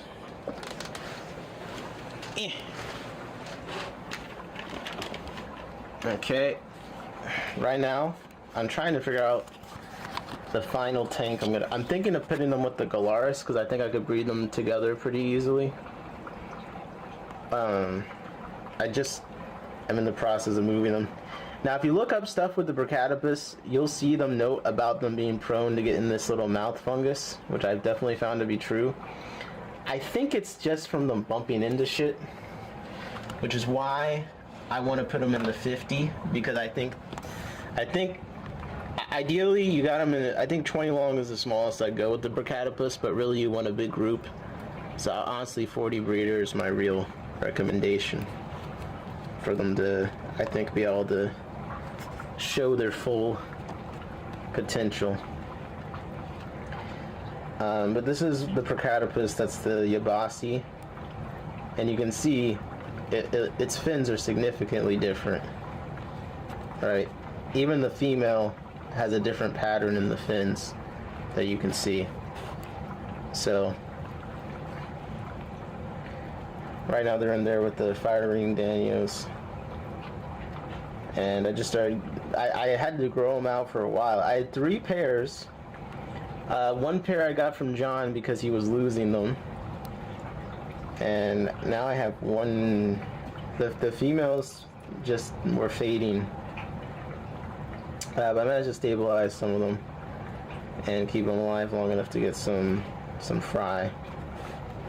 So hopefully I can get a few more. JP said, I just got it, Jorge, I'm interested, put me on your list. Oh, look at that. Jorge in the chat getting work done with JP. Come on, you can work for second hardest working stream, Jorge. You're almost there. Yes, I got some Utricularia in here. Yes, it's all over the fucking place in here. Large, well-fed epiphytes can produce a lot, but fry are very predatory. Yeah, they're a good one to breed passively. The Ralafi. For me, they kind of go crazy. Oh, you want to see something that you'll like, Mick? Look at how the I'm about ready to move the jelly beans to a better tank, or to set up this tank for them to spawn in. Let me show you the jelly bean tetras are looking. I don't know if you'll remember how they looked before, but I feel like they've gotten nicely fattened up. I got these from Just One More Fish. Shout out to Jesse. So these are also an African fish, and they weren't looking too bad when I got them, but I think we've done a good job getting them a little bit thicker. I haven't really sat here and tried to be like, oh, do I have males and females kind of a thing, but to me in general, it's just a nice looking fish, so we'll see. Let me turn the brightness up, I guess. Oh, there we go. Okay, now we see. Now we see a bit better. So yeah, I think I'm getting ready to try and this lampi came in with them when they were in the bag with them. So a little bycatch. There's 2 lampis, and I think it might have turned out to be a pair. So maybe I'll try and breed those as well. I got my P82s in here. I got some nasty, ugly looking old females. One of them was already a year plus when I got them. The other one is definitely 2 years old. Not pictured. The one that's like 2+ years old got like a crooked back. I'm finding a lot of my Gardnerite females kind of got this pug face to them as they get older. I don't really know what's up with that. Where's my male at? Let me see. Let's see where my male at. Well, there's, oh, see? So that's a young female that I bred. So you can see she's looking good. Not looking all crooked. JP said, I'm such a newbie with streaming though. Not much of a talker. You have to have your skills on. Bro said, I'm not even gonna try. Come on. Listen, man, I got you with the yapping blueprint, okay? Come on. Alright, in the back you can see this is my Fundal Appendix Gardnerite P82 male back there. I do have a very nice male, I think, in my opinion. In another tank. I don't know why, but I just haven't had as much success with that. We'll see. I'm kind of worried like a bunch of seed shrimp are gonna eat. The one thing I put in had maybe a bit too many copepods. I don't know. I'm kind of hoping this guy comes to the front for me. Let me put in some pellets. Yes. Fundal Appendix Gardnerite P82. But I don't know. I don't know if I'm necessarily doing anything wrong or just the way it is. But more than some of the other killies, I feel like my Gardnerite start looking, well, the females. The males usually age fine. And maybe I haven't had enough females, you know what I mean? And they just were overbred, and that's why they aged a little quicker. But let's see if we can get the male to come out. This zoomed out view is kind of cool, not gonna lie. The jelly beans look nice. They do. They look nice over there in the corner. Like we can see 2 tanks at once. Okay, okay. JP, I have a 3-pocket camera. Not sure how to stream wireless on it, bro. You don't got a phone? Come on, join in on the phone. Join in on the phone. Yo, I put the pellets in, and old dude is still back there. He's still back there. All the females are out front. He's the one hanging back. It is kind of nice and thickly planted back there, though. So I get it. I get it. It's very... I mean, we got the striatum eventually. It'd be kind of weird. I do like... Well, I'll look at the Gardnerite Golds next if I can, but they're up high. So it might be a little bit harder. But I kind of like them. I might like them more than the golds. I'm sorry, than the P82s. There we go. Okay, I moved the light. Ah, shit. There he is. Feast your eyes. Moving the light seemed to work. He did not like being shined on. The light shined on him out of nowhere. I see that. But very blue. And if I get a big tank full of them, I think it looks very cool. Collecting eggs do better if you go in a dry, dry period. Yeah, I've gotten frying the tank from the Gardnerite Golds quite a bit, but that was a tank that was like half filled with Saswasser Tang. I think Saswasser Tang is the best of all time. And I wish I had more and more and more of it. Because I keep getting it, but it just doesn't seem to really take off. Okay, come on. See, it's okay. It's just the camera. It's the camera. He wants to be in the plants. I'll leave him alone. He don't like the camera right now. I get it. I get it, buddy. You didn't sign up for this live stream life.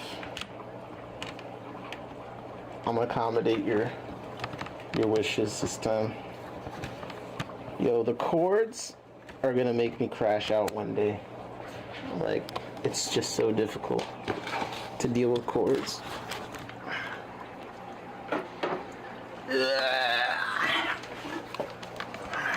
Get up. I have the opposite prob too much. See, I wish I had that problem. I really wish I had that problem. Because some people say they had that problem. And to me, that would be like heaven. That'd pretty much be like heaven.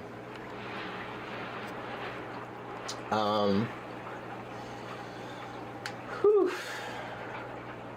Let me see.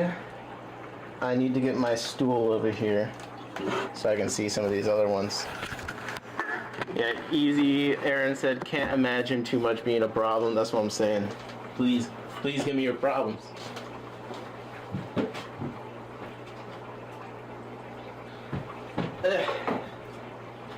I'm gonna try and lure out some other killies. 1 second. I'm trying to think what the least common. I don't know what the least common killi I have would be. I mean, probably the Galaris is one of them. The Riggenbacki, I guess. Probably up there.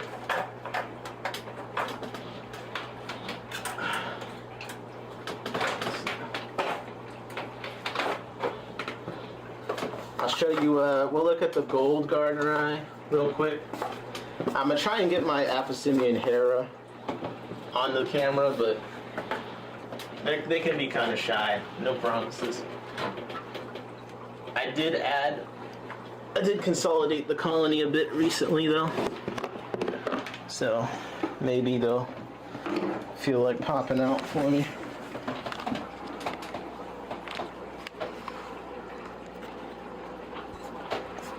Alright, so we just saw the P82s. Here's the now I'm overexposed, but here's the gold form of the gardener eye. Once I get my, yeah, there we go. I really like the gold form of the gardener eye. I need to breed a bunch more of them. I used to have more that had a bit more the green and stuff in them, and I really like how that looks on green. I just think their colors stand out against green really nicely, so that's why I like them. I don't like them when they're overexposed. Oh, can I do it? Oh, I'm too close, that's why. Okay, I see. I see. Oh, too close for my camera to focus. But I like these guys. They're also prolific. And for me, I don't know, the females don't get as jacked up as they age as my P82s have been. So, I don't know why that is, but yeah.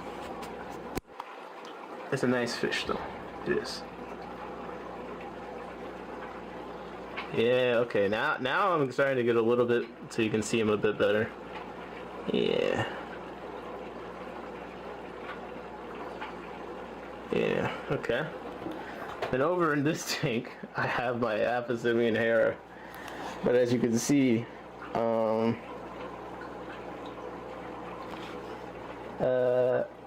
I'd say the Hera is your most odd one. Yeah. And what's crazy is, I've got so many of them in here now. Like, every time I try and show someone them, I don't know what it is. That's like the time they don't want to be seen. But I got over 30 of them in here now. And they're constantly spawning, and they seem to leave a decent amount of fry alive, so I'm hoping to have even more. But I thought adding more and more together would make them a little bit bolder. But I think they just have too much moss to be in. You know what I mean? I really think that's what it is. I think they just got too much moss. It's not even a question of being shy or whatnot. It's just like, why would they not be in and out of the moss? Why not? If I put food in there, it falls into the moss no matter where it goes, really. So that's kind of a thing. I don't even know. So I'm probably just gonna give up on those for now. I'll have to figure it out at some point. I will. Okay. Okay.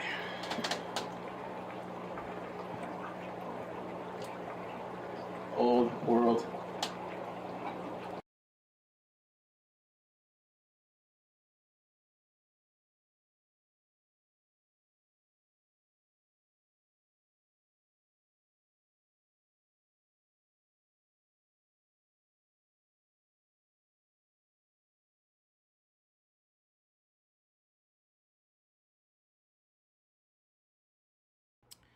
I mean, so my plan is the Aphosim and Hera seem to do pretty well passively. I have them in the 20 long, which I think is a decent amount of space, and you know, it's full of moss. So I was gonna see like how they kind of grow in there. See if I can get like a super big colony in there, and then maybe split it. So I am thinking long term with them. Like I want to have a lot all the time.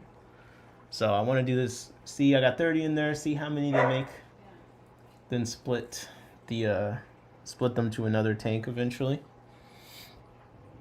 But yeah, what do you guys think? Old world killifish?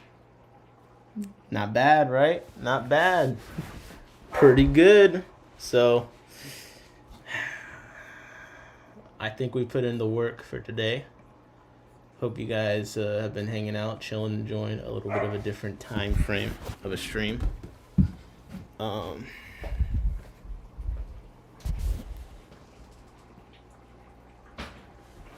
The tank. I need to do another update, but the Higer tank with I put the air attachment on it. That's been very nice.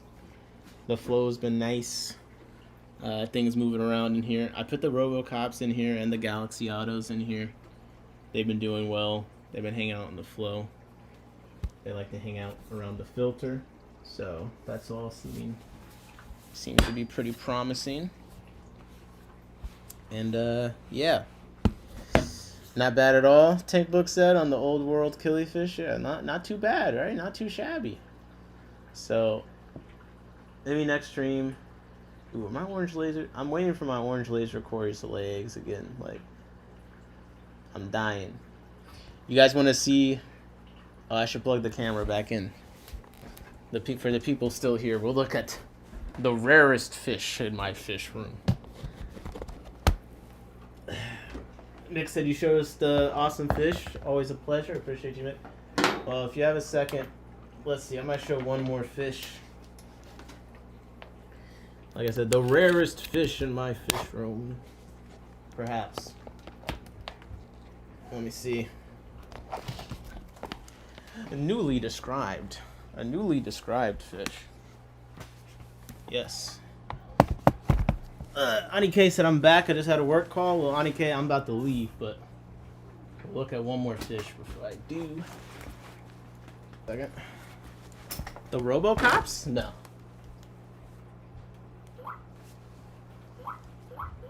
The Robocops are rare, but I think these are less common, probably. Rarest team's worth it. I mean, you guys have seen them before. Technically, anyone that has paid enough attention has probably seen all my fish before. I do kind of show them regularly on here. Let me see if I can change my video. Video output. The Candidae? The Candidae are pretty rare too. You're not wrong. I'm in the middle of doing so much stuff in here. Like, this room is a disaster right now. All right. Let's see. I think I just scared them. But let's see. We got the flickering light. What are they? Yeah, that's right. A red cherry shrimp. That's the most rare, the most uncommon. But no, it's the Impictes Luzar or whatever. The Royal Arrow Tetras. I got a group of them in here. But I just scared them all. back into the very conveniently large mass of plants. Yeah, that's the issue with putting plants all over the damn place. The moment you scare your fish, they're in the plants. What can I say? But I just put some pellets in. Oh, there's one. And even the orange lasers are coming out for pellets, but you can see the camera really does, they don't like the camera. A lot of these guys. Heck. I got the glare perfectly up in here. Oh my god. Alright, so there's one underneath. Oh, okay, here we go. Let's go. They finally saw the food. Okay. Okay. Whew. Yeah. That's right. Look at that, bro. It was like nothing. It was like no fish, and then all of a sudden they're all over the place. Like, wow, bro. They were making me look so stupid. So, since I first got them, and I don't have a black background on this tank right now, so that's part of why it's annoying as hell to see these guys. But since I first got them, they've put on quite a bit of color. They really have. Ugh. What's the name? It's like Impichthes, like I think it's Luizare, and they're the black Royal Arrow Tetras or whatever. They're just described. Another location of them, I think, was just found too. You'll probably see those popping up. But they're small little fish. They got a cool black arrow. As we're starting to actually be able to see some of them in focus, every now and then you'll see they do have some nice color on them. And I got a good group. So this is one of the fish I gotta start focusing on trying to breed. I've just been keeping them. I've just been feeding. They've been fed very well. Because also they're in here with the orange laser cories who I feed. I've been feeding quite a lot of worms and stuff, so they get a lot of worms. And then I've been doing the decapsulated brine shrimp eggs. Come on. I've been decapsulating brine shrimp eggs and throwing them in. Now, one behavior they do, which I kind of hope we see on here, is the male, I'm assuming they're males, they do a flaring at each other, but it's like vertical. I think some other fish do it. You probably know what I'm talking about. But like the fish most similar to them to me I've had is like CPDs. So the CPDs, they like spin in circles with each other. These guys, they kind of like do this vertical thing, which is pretty cool. But you see that guy is super orange. Look at that. So they do get some nice color on them. Been a while since I sat and been like, that's a male, that's a female. They do have sexual dimorphism, but like, and it's actually, the description of them describes it pretty well. Ooh! Ooh! That core was, my gosh. Oh, that core was looking good. But yeah, they're in the Hydra tank. The Hydra tank has been doing well. I could maintain it a little bit better. I need to do some snail control, but and if I had the black background on, it'd look a lot better. But one thing I do like about it is I really do like the heater function on it. It does keep the temperature well. It's got the separate thermometer to control the heater. That's been nice. The light, it kind of flickers. It's not as bright as I would like. But as an all-in-one, I think it's aged pretty well. I did take out the filter. I'm using a sponge filter, but you can take out the filter super easily. So it's kind of modular, which is nice. And I can still use, I'm probably going to use this tray that was for the filter for some kind of fry situation eventually. I might do the breeder box egg trap thing, but then have it pump up to that fry tray. Anyways, I think it's a nice all-in-one. Again, I think the weak point is really the light. I think the filter's probably fine, although I don't like how close it was to the ground, because that was limiting. I think the heater function is really nice. The auto feed function, I just never really used the auto feeder, so I was trying to test it out, and like I guess it seems to work, but like I'm just not an auto feeder person, so it's kind of hard for me to focus on.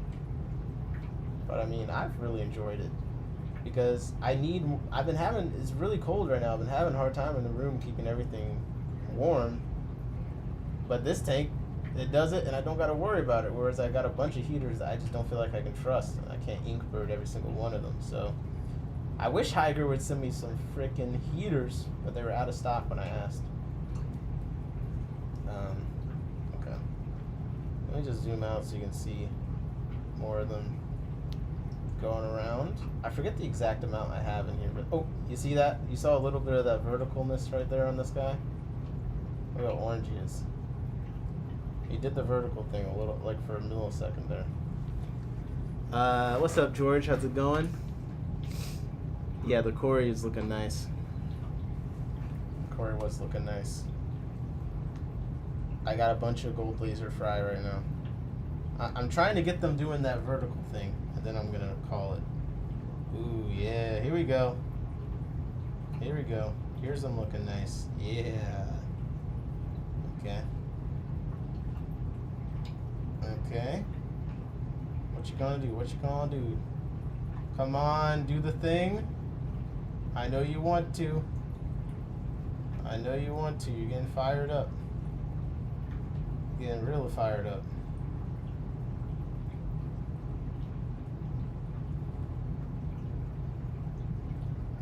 This guy is going crazy right now.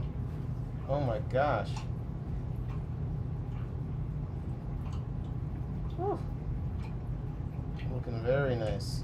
I'm just following him. I think he's going to be the one to do what I want. Oh man, but wait, the Corey distracts me. Oh man.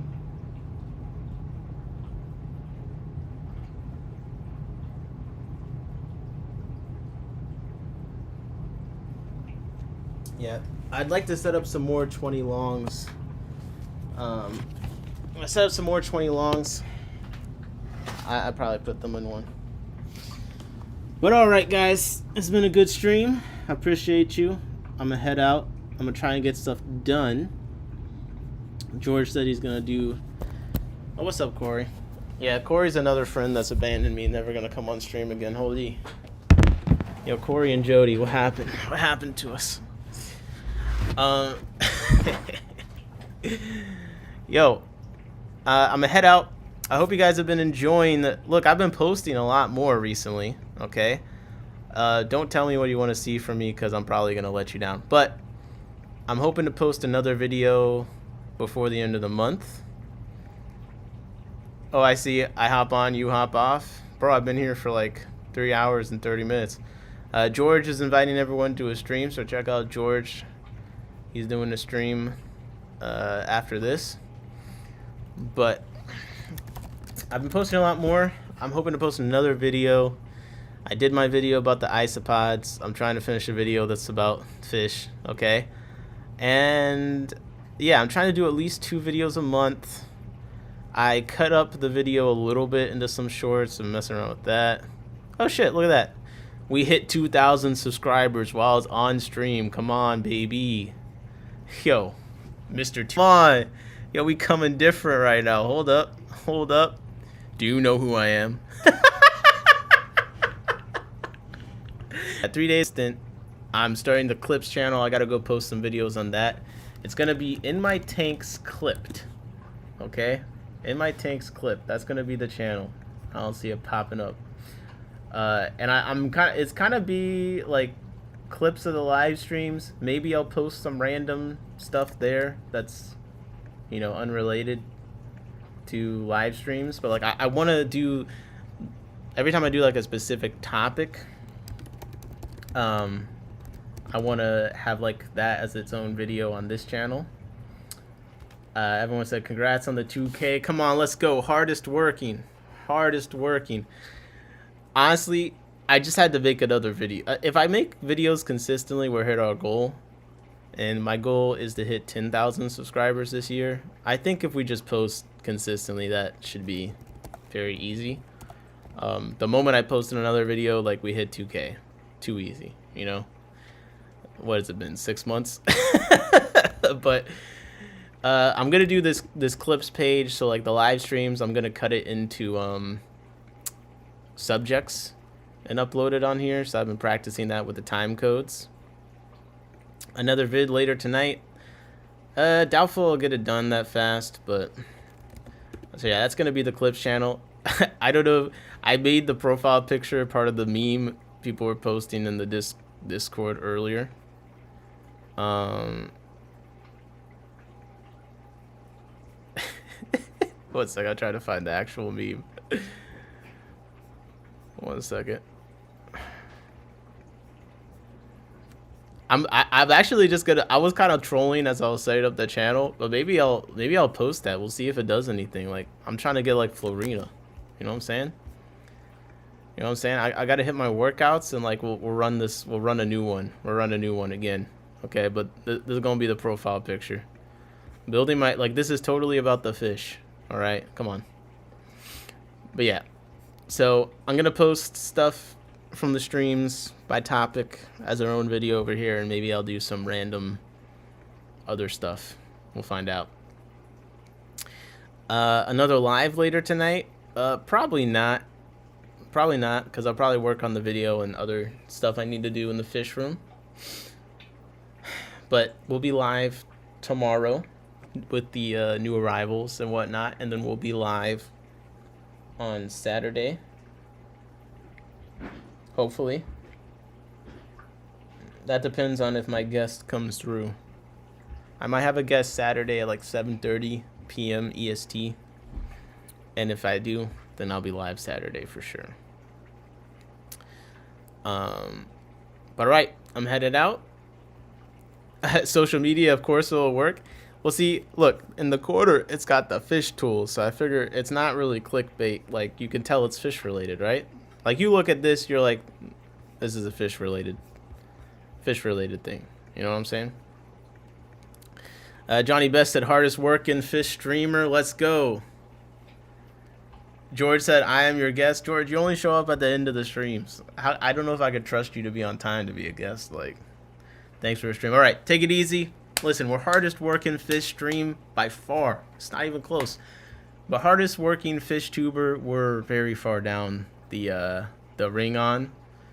So I'm trying to do better at that. I want to, by the end of the year, be in contention for hardest working fish tuber. Honestly, there's some very hard working fish tubers right now, so I don't know if we're gonna get there. But hardest working fish streamer, we got that on lock for infinity. Easy, okay? So I'll see you guys tomorrow, and hopefully Saturday. Have a good time, and if the replay crew, leave a comment, let your thoughts be known. And it's in my tanks. I am.